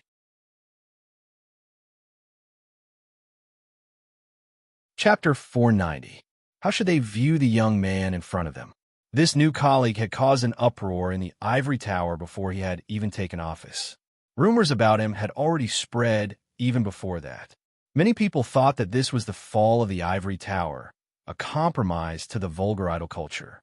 Some people were worried that the arrival of the Guillotine King would affect the atmosphere of the ivory tower, adding more conflicts to the school that was originally only responsible for teaching and educating people. Logically speaking, if the thugs of the Command Bureau wanted to be gilded, why not find a better place? This was a university. What was he doing here? It's not like we don't have the ability to protect ourselves. Why do we need a thug? Let him teach. What can he teach? Was a young man who had just turned 18 years old really qualified to have his own classroom here, to do the job that a teacher should do well, and to take responsibility for it? Resume was one thing. Experience was another. In any case, this decision was too rash. Most people thought that the principal was completely out of his mind. But it wasn't the first time he was out of his mind, and it was normal for him to mess around. No one could do anything about it. However, Andrea, who had interacted with him before, was full of praise for the Prince of Paradise during the meeting, which made many centrist parties have some confidence in the judge. Maybe he could do it? What was even more surprising was that the vice principal, who had always disapproved of the principal's nonsense, didn't use his veto this time. He maintained an unsettling and incomprehensible silence throughout the meeting. He didn't support it, nor did he oppose it, but he didn't relax the requirements and standards. After the resolution was passed, he publicly stated that if Huaishir didn't meet the requirements, then he would kick him out. Business was business. This made Yi Su, who had always been lazy, confused. After searching for a lot of information, he tried to profile this colleague that he had never met. A human observation.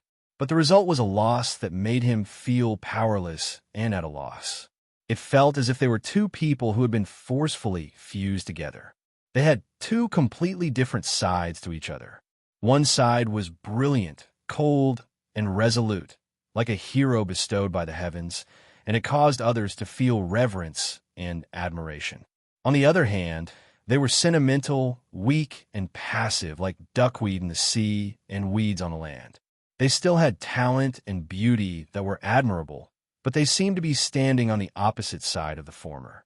Due to the lack of information, it was difficult to come to a conclusion. After the headmaster gave the order, he decided to go there himself. He had nothing to do anyway. In this way, it was definitely not a coincidence that they met in the lounge of White City. Among an absconding felon who was wanted all over the country, a psychopathic murderer who had been unable to restrain his murderous impulses since he was 6 years old, a group of evil cultists with ulterior motives, 2 attendants of the Elector of Rome who were traveling in civilian clothes with many responsibilities, a famous thief at the border, 4 military officers of an archaeological team who were escorting secret treasures, a single mother, a girl who was full of hatred and blood feud, an old mercenary who was about to retire, and many more passengers whom he was too lazy to visit at all. It was as if countless gunpowder were stuffed into a bucket, and then several flames were thrown into it, shaking it crazily. In the eyes of Yi Su, a bystander, there were more than 6 times when the entire lounge was on the verge of explosion. But then, the friction that was about to erupt quickly dissipated, and the situation calmed down again quietly in silence. It was as if it was forcibly stopped by an incredible force. Sometimes it was a weird coincidence, sometimes it was an unintentional remark, but more often than not, it came from the teenager who looked extremely calm. He seemed to be just a tourist who knew nothing about it, but after sitting there, he was like an elephant that walked into the room, and it was impossible to ignore him.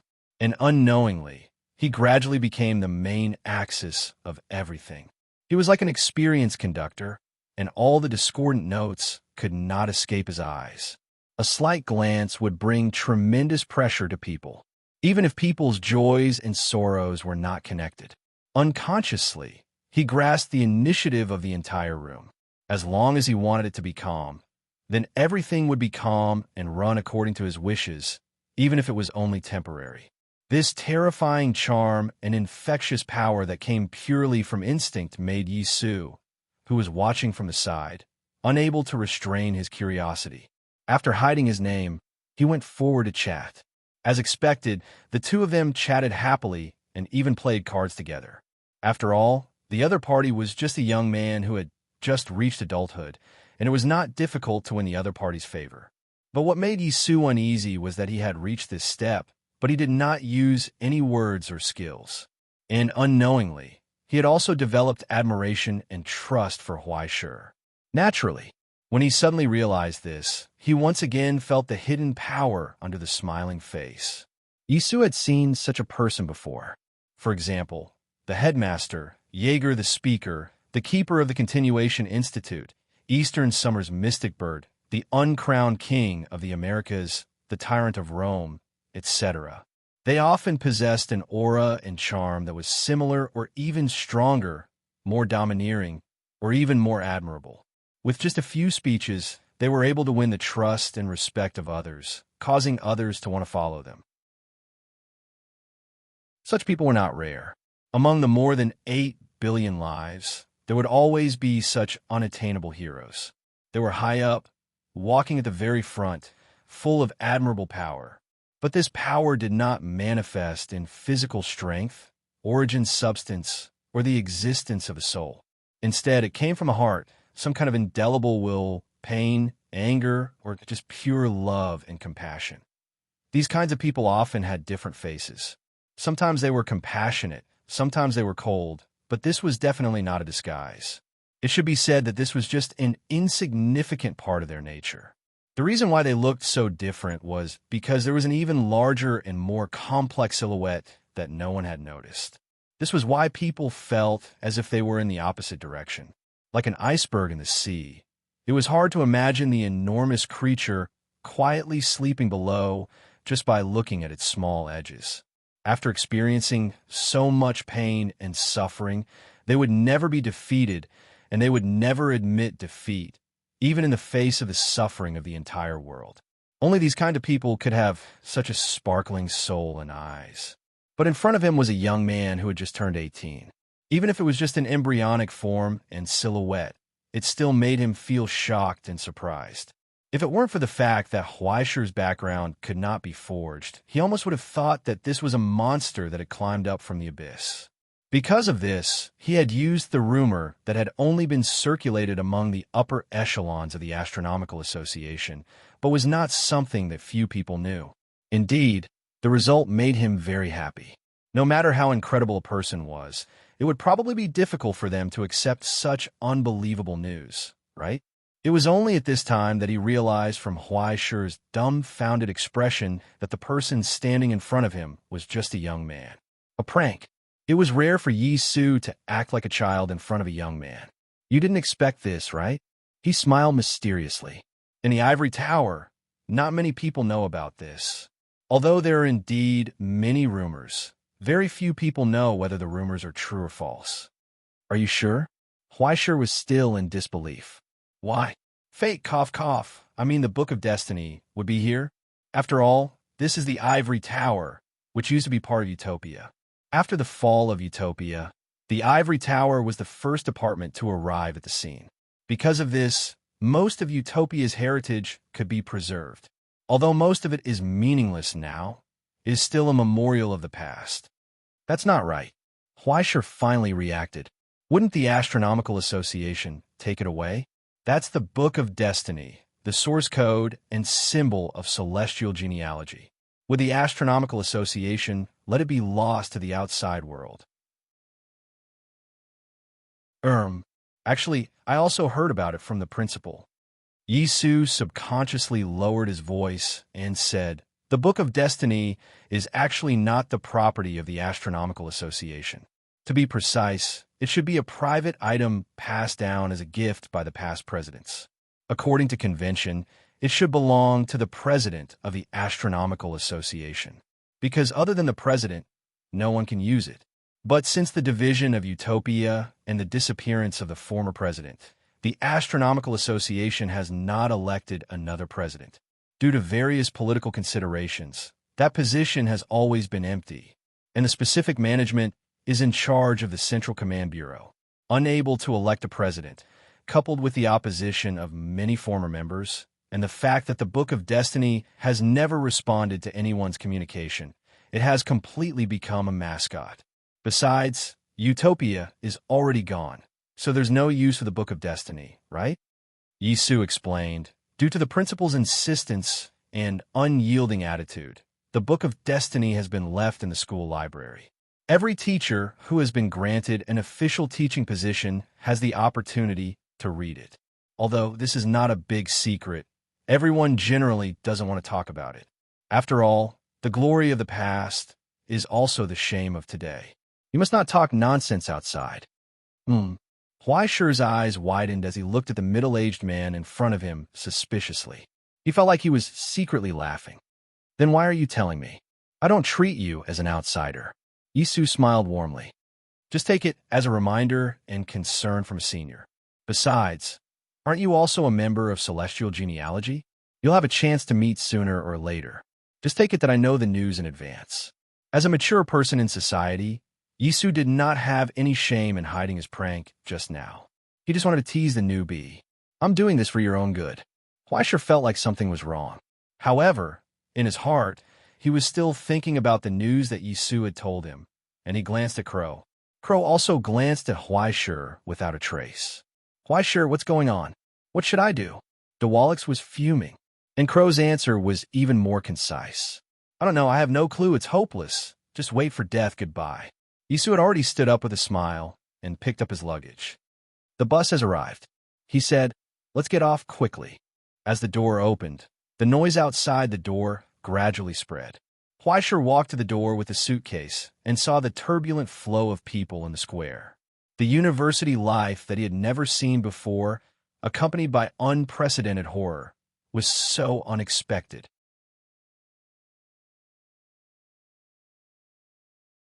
Chapter 491. It was as if the new students had just arrived. It was even livelier than Huaishi had expected. Logically speaking, he should have arrived early. However, his classes were basically 4 days after the start of the semester, so he had plenty of time and didn't have to rush at all. Now that the first day of the semester was about to arrive, the classical square at the entrance of the school was bustling with activity.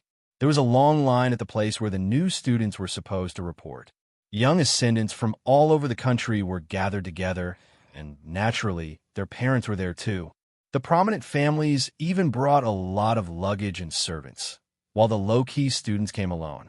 Amidst the hustle and bustle, many clubs had already begun to recruit new members on the spot. There were all kinds of names, and Huaishi couldn't take them all in. She fully revealed her true identity as a country bumpkin and clicked her tongue in wonder. Excuse me, please make way. Behind him, Martin, who only had one book, got out of the car with an arrogant look on his face and left without even saying goodbye. This made it difficult for Huaishi to look away from his neck. It's the type that hasn't been shot before. His hands itched, but then the sound of wind blew in his face. In the midst of a loud bang, a roar erupted in the distance. A cannonball the size of a human head flew out of the crowd, brushed past Huaishi, and smashed into the truck next to him. Then it fell to the ground with a clang, and there wasn't even a crack in the car's glass. Huaishi was at a loss. He looked down at the cannonball at his feet and almost thought that he had said something wrong. He was about to be shot to death by the ivory tower as soon as he arrived. He raised his head again and looked at the center of the crowd. The two groups of people were in chaos, and the sound of gunfire was endless. In the continuous loud bang, the fortress rose from the ground, and the siege artillery roared. It seemed to have turned into a battlefield in an instant. Huaishi turned around in shock and grabbed a certain someone who was watching the show. He said in disbelief, Is this the one day of freedom mentioned in that novel? The kind where everyone can shoot and set fire at will? It's so advanced. Yisu is also shocked. Which school has such wild connections? Their principal must be very awesome. Their school even knows how to slay dragons. Of course they're awesome, okay? But what's going on with you guys? Huaishi pointed at the artillery position at the other end of the square. What's that? Let me see. Yisu put on his spectacles and glanced at it. He was not surprised. The Multi-Turret Society and the Armor Society have started filming, right? It's probably some kind of dispute. It's like this every year. Aren't you going to do something about it? Huaishi was dumbfounded. Why should I care? With so many ascenders around, no one will die. Moreover, the school police force isn't here for nothing, especially when this group of unlucky kids smashed Raymond's precious car. Look, the driver is angry. Before his voice died away, Raymond, who was still packing up, jumped out of the car with a big metal box on his shoulder. He looked at the crowd furiously. Who is it? Who is the one who wanted to close the door? Stand out for me. A heart-palpitating wave of origin substance exploded forth. He casually took out a wrench from his toolbox, as if he was holding a divine weapon, and rushed toward the crowd. The one who was faster than him was actually Martin. Amidst the rumbling, the arrogant child raised his hand and snapped his fingers. In an instant, the scholar's laws were applied to the chaos. For a moment, whether it was the fortress, steel, or even artillery, everything went limp and fell apart, splattering everywhere like mud. Everything was liquefied. A scholar's registered name often came from the laws and fields they were most proficient in. It was inseparable from the framework they had established. Martin's laws, on the other hand, instantly bypassed the school's framework and directly took effect on the square, causing the two groups of people who were wrestling to freeze in place. "Why are you guys in the welcoming ceremony every year?" The kid glanced at the group of students who were much older than him and flicked his sleeves. "Go report to the school's administration office yourselves." He disdainfully tossed out these words, then turned around and left. Raymond, who was behind him, cracked his knuckles and kicked the unlucky kids in the buttocks, urging them to go to the school's administration office and put them in solitary confinement. The other senior students weren't surprised at all. They sat there like mountains, and some even mocked them in schadenfreude. The new students had different reactions. Some were dumbfounded, while the eyes of those who liked to cause trouble lit up when they saw how exciting the school was. "Hello, senior. I think I just heard the people from the Armor Society say that the members of the two-dimensional society are all idiots who refine copper." "Yes, that's right, it's that tall guy." A certain young man, surnamed Lin, was already starting to cause trouble like a fish in water. All origin substance fluctuations, stigmata, and law operations, as well as the use of border relics, will be recorded by the Ivory Towers framework. There's a creator observing the school 24/7. Don't worry, there won't be any trouble. Outside the crowd, Yisu said to Huai Shi, let's go. I just happen to have some free time. I'll take you to register first. I'll be in charge of your physical examination later." Okay.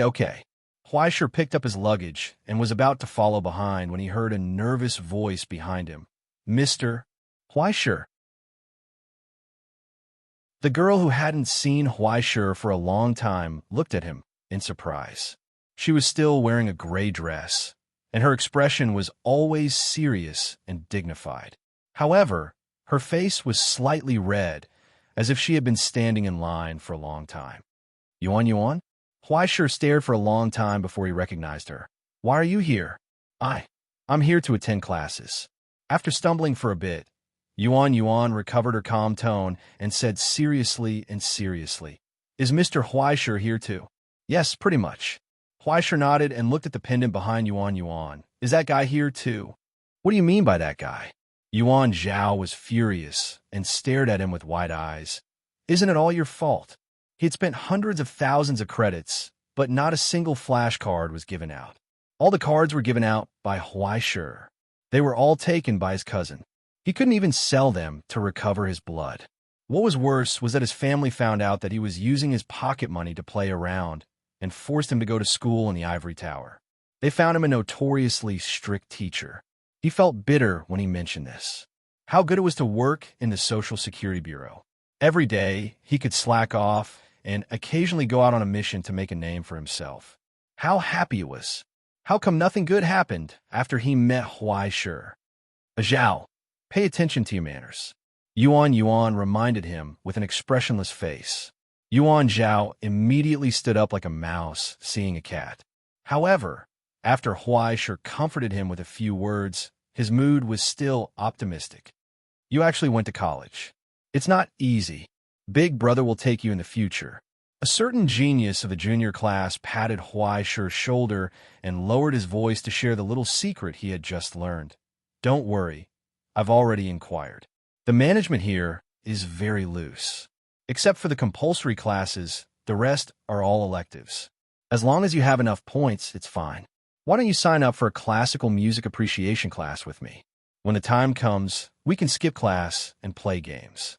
You can also give me the answers to the exam." "How great is that?" Okay.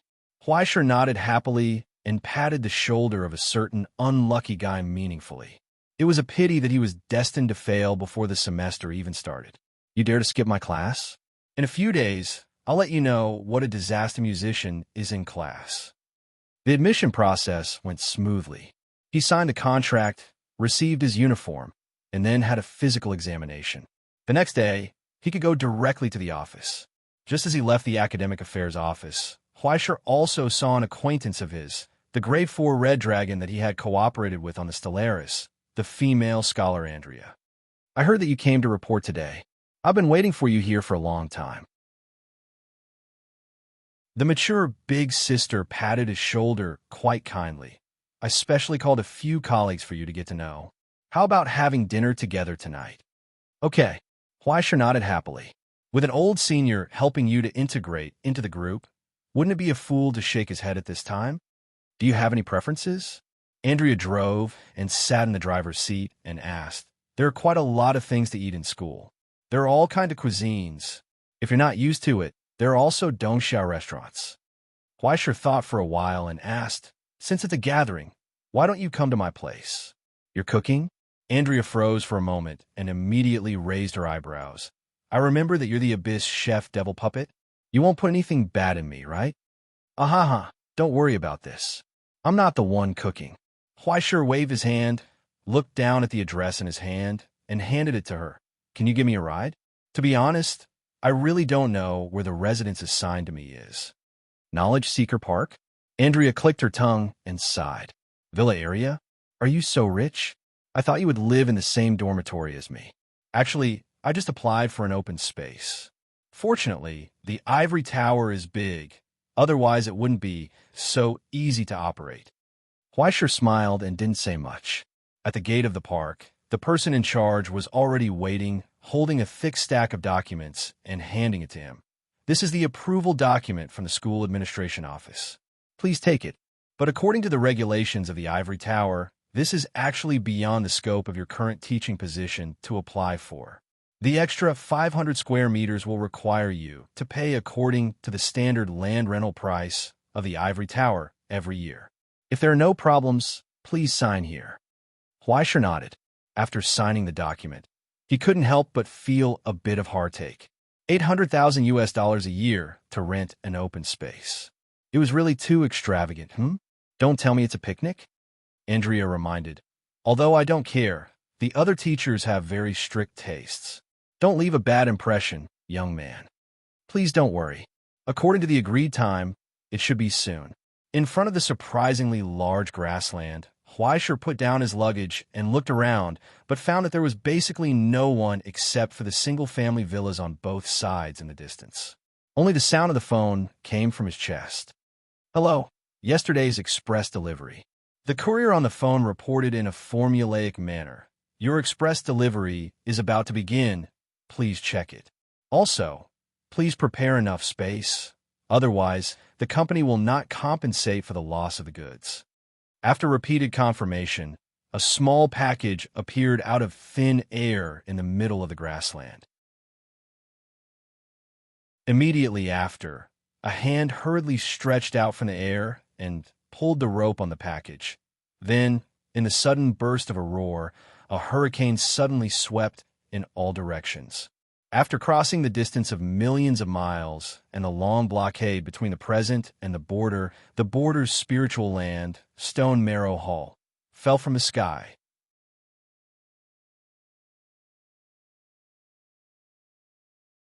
Chapter 492. Just like that, amidst the sudden loud noise, the frame of the ivory tower temporarily opened a gap, allowing this overly large package to descend from the sky. Wrapped in a hurricane and whistling, it burst forth with a roar like a meteorite. Immediately after, it seemed to descend weightlessly into the green grass, without the slightest turbulence and waves that one would expect. It landed and took root. The alchemy array belonging to the spiritual coffin instantly expanded, perfectly connecting with the cycle of the ivory tower, becoming a part of this place without any abruptness. Except for the hurricane that still hadn't dissipated. Under the gentle light hanging high above the iron gate, the exquisite courtyard revealed itself behind the fence. Between the ancient houses, a white horse leisurely trotted. It looked around stealthily, and after confirming that the old man wasn't paying attention, it lowered its head and nibbled on the meticulously tended nursery in the courtyard. As the long hair that was blown up in the storm gradually fell, the young man standing at the front slowly turned his head and smiled at the stunned Andrea. "Welcome to the Stone Marrow Restaurant." Huaisher reached out and pushed open the door, smiling at the guest. "You should be the first guest this year." The sky gradually darkened, and against the light behind him, the smile of the young man in front of her became fleeting, as if his smile would be in the light. This stunned Andrea for a moment, and she couldn't help but sigh. It would be better if he was a little older. She subconsciously raised her hand and finally realized that she had lost her composure. She awkwardly retracted her hand and just tied her hair, shaking her head and sighing. "If I had known, I would have brought a bottle of good wine." A few days ago, a friend from Heavenly Dog Mountain sent a bottle of bitter Zen over. I wonder if Professor Andrea is interested. Qingjiu? Anton will definitely like it, but that drunkard likes all kinds of wine. Even if you want to serve him later, just take out a bottle. Any more, and you'll just be feeding pigs. That guy's alcohol tolerance is really terrible. The female professor reminded. After pausing for a moment, she suddenly said, "You can call me Andrea." Half an hour later, the guests finally arrived after Andrea informed them. Huaisher also changed out of his adventurer's equipment and into a set of more formal clothes. In the middle, he even went to the kitchen to take a look, wanting to help. In the end, there was no need for him at all. Feng Shu took care of all the work by himself. One more person would only add to the chaos. By the time Huaisher returned to the living room, all the guests had already arrived. Unlike Andrea, they all brought some gifts when they learned that it was a visit. A few bottles of wine, some unique handicrafts, or something he made himself. It was just like how people from Dongsha liked to bring fruits and yogurt when they visited. They weren't expensive, but they had to show proper etiquette. "Let me introduce you." Andrea patted Huaisher's shoulder and pointed at the guests that had arrived tonight. The first was a man who was the oldest among them. He was dressed in formal attire, and his hair was already grizzled. This is the lecturer of the dynamics classroom, Professor Anton. He's also the oldest among us. He has been working in the ivory tower for 60 years. "You flatter me." Professor Anton nodded. "This is the lecturer of the alchemy and transformation classroom, Mr. Kondra." Another black-haired Roman professor who looked quite elegant nodded to Huaisher. "This is a colleague you will often see in the office in the future. He's the host of the school's most important classical oil painting classroom. He's also a well-known artist, Kelly Christian." This professor was so handsome that it was hard to tell if he was a man or a woman. The brimming and lively neutral beauty was embodied in his movements, making Huaisher feel ashamed. "I've heard a lot about you." He was the most enthusiastic one. He shook hands with Huaisher for the longest time, as if he couldn't bear to let go. His eyes were filled with fanaticism. "I've admired you for a long time, Your Highness. Are you interested in being a model in my classroom? I promise there will be a painting that will make people crazy." Huaisher felt a chill at the back of his head, especially Professor Kelly's gaze. It was as if he could see through everything. Huaisher felt like he was being seen through. If it weren't for the pure admiration for art in his expression, Huaisher would have suspected that he was gay. "I don't actually care about gender. Beauty transcends gender, right?" Kelly seemed to know what Huaisher was thinking. He didn't hide his sexual orientation, but before he lost his composure, he let go of Huaisher's hand and kept a polite distance. He just smiled and said, "I think we'll have a lot in common." Ignore him. The guys in Muse Club are all like this. Don't talk to him. If you get entangled with him, you may have to consider reporting him to the school office. Andrea waved her hand indifferently. "Calm down." Obviously, they were very familiar with each other and could make fun of each other. "The last one is me. You already know that I'm one of the main lecturers in the thermodynamics classroom." Andrea only introduced their positions in the teaching and research office. She didn't mention anything about their other jobs. Obviously, these people weren't purely teachers. However, at this welcome dinner, their roles were all seniors of the ivory tower. There was no need to mention anything else. Unfortunately, I wanted to introduce Lee to you, but he went out recently. He won't be in school for the next few years. Andrea sighed regretfully. Lee? Yes, your colleague, a calamity musician recognized by the Hell's United Vague Association. He was also the main lecturer in the classical art classroom. He seems to have gone to the deep zone to collect materials. A few days ago, he wrote that he had found inspiration and didn't know when he would return. Huaishi's scalp tingled. How could he not know what kind of people his colleagues were? They could play the guqin like mountains and the earth. There were very few people who focused on cultivating their temperament like him. They had to go to hell to find inspiration. Who knew what kind of effect they would have when they finished writing the music score? But at the same time, he felt that it was a pity. After all, having a real calamity musician to communicate with was much better than building a car behind closed doors. By the way, he specifically mentioned you in his letter. He asked me to pass on his congratulations and look forward to your visit to the association's headquarters. Many calamity musicians are very curious about you. No need, no need. Huaishi wiped the cold sweat off her forehead. Even if she used her heels to think, she could imagine a bunch of demons dancing around and scrutinizing the newbie. He already didn't look like a normal person. If he really went to the association's headquarters and came back, his style would probably go completely astray. It was obvious that Andrea really took good care of him. The people who came today were undoubtedly the big shots in the teaching and research office. With their help, his work would be much smoother. At the very least, with their recognition, he wouldn't be treated as an outsider in the Astronomy Association. With Huaishi's cowherd here, the guests and hosts naturally enjoyed the dinner. During the dinner, the guests who were warmly received also vaguely pointed out to Huaishi the real problem he was going to face next. In fact, it wasn't a problem or obstacle that had to be solved. It was a problem that he had to solve if he wanted to really make a difference in the Ivory Towers University Institution.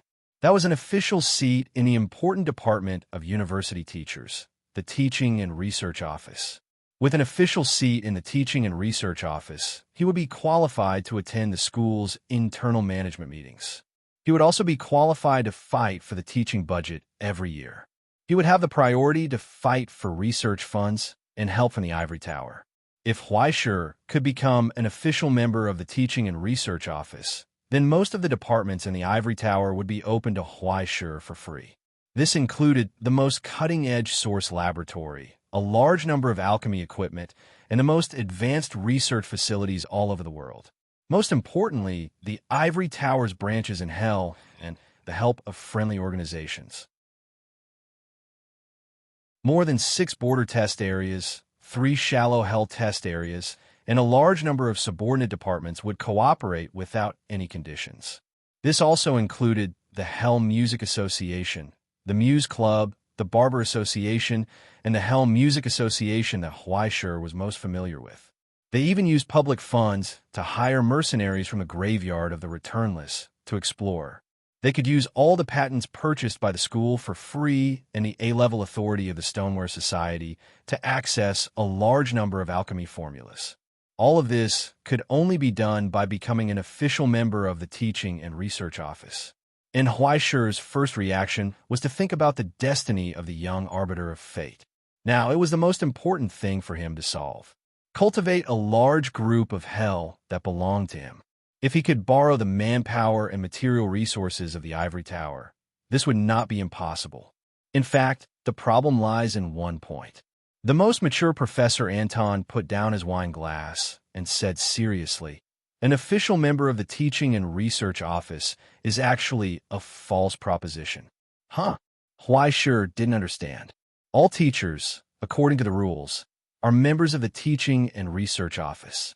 Anton said, including more than 1,000 permanent teachers who have obtained official contracts, honorary professors who have been casually thrown out by the principal over the years, and various temporary teachers who are occasionally hired from the outside for a few seasons.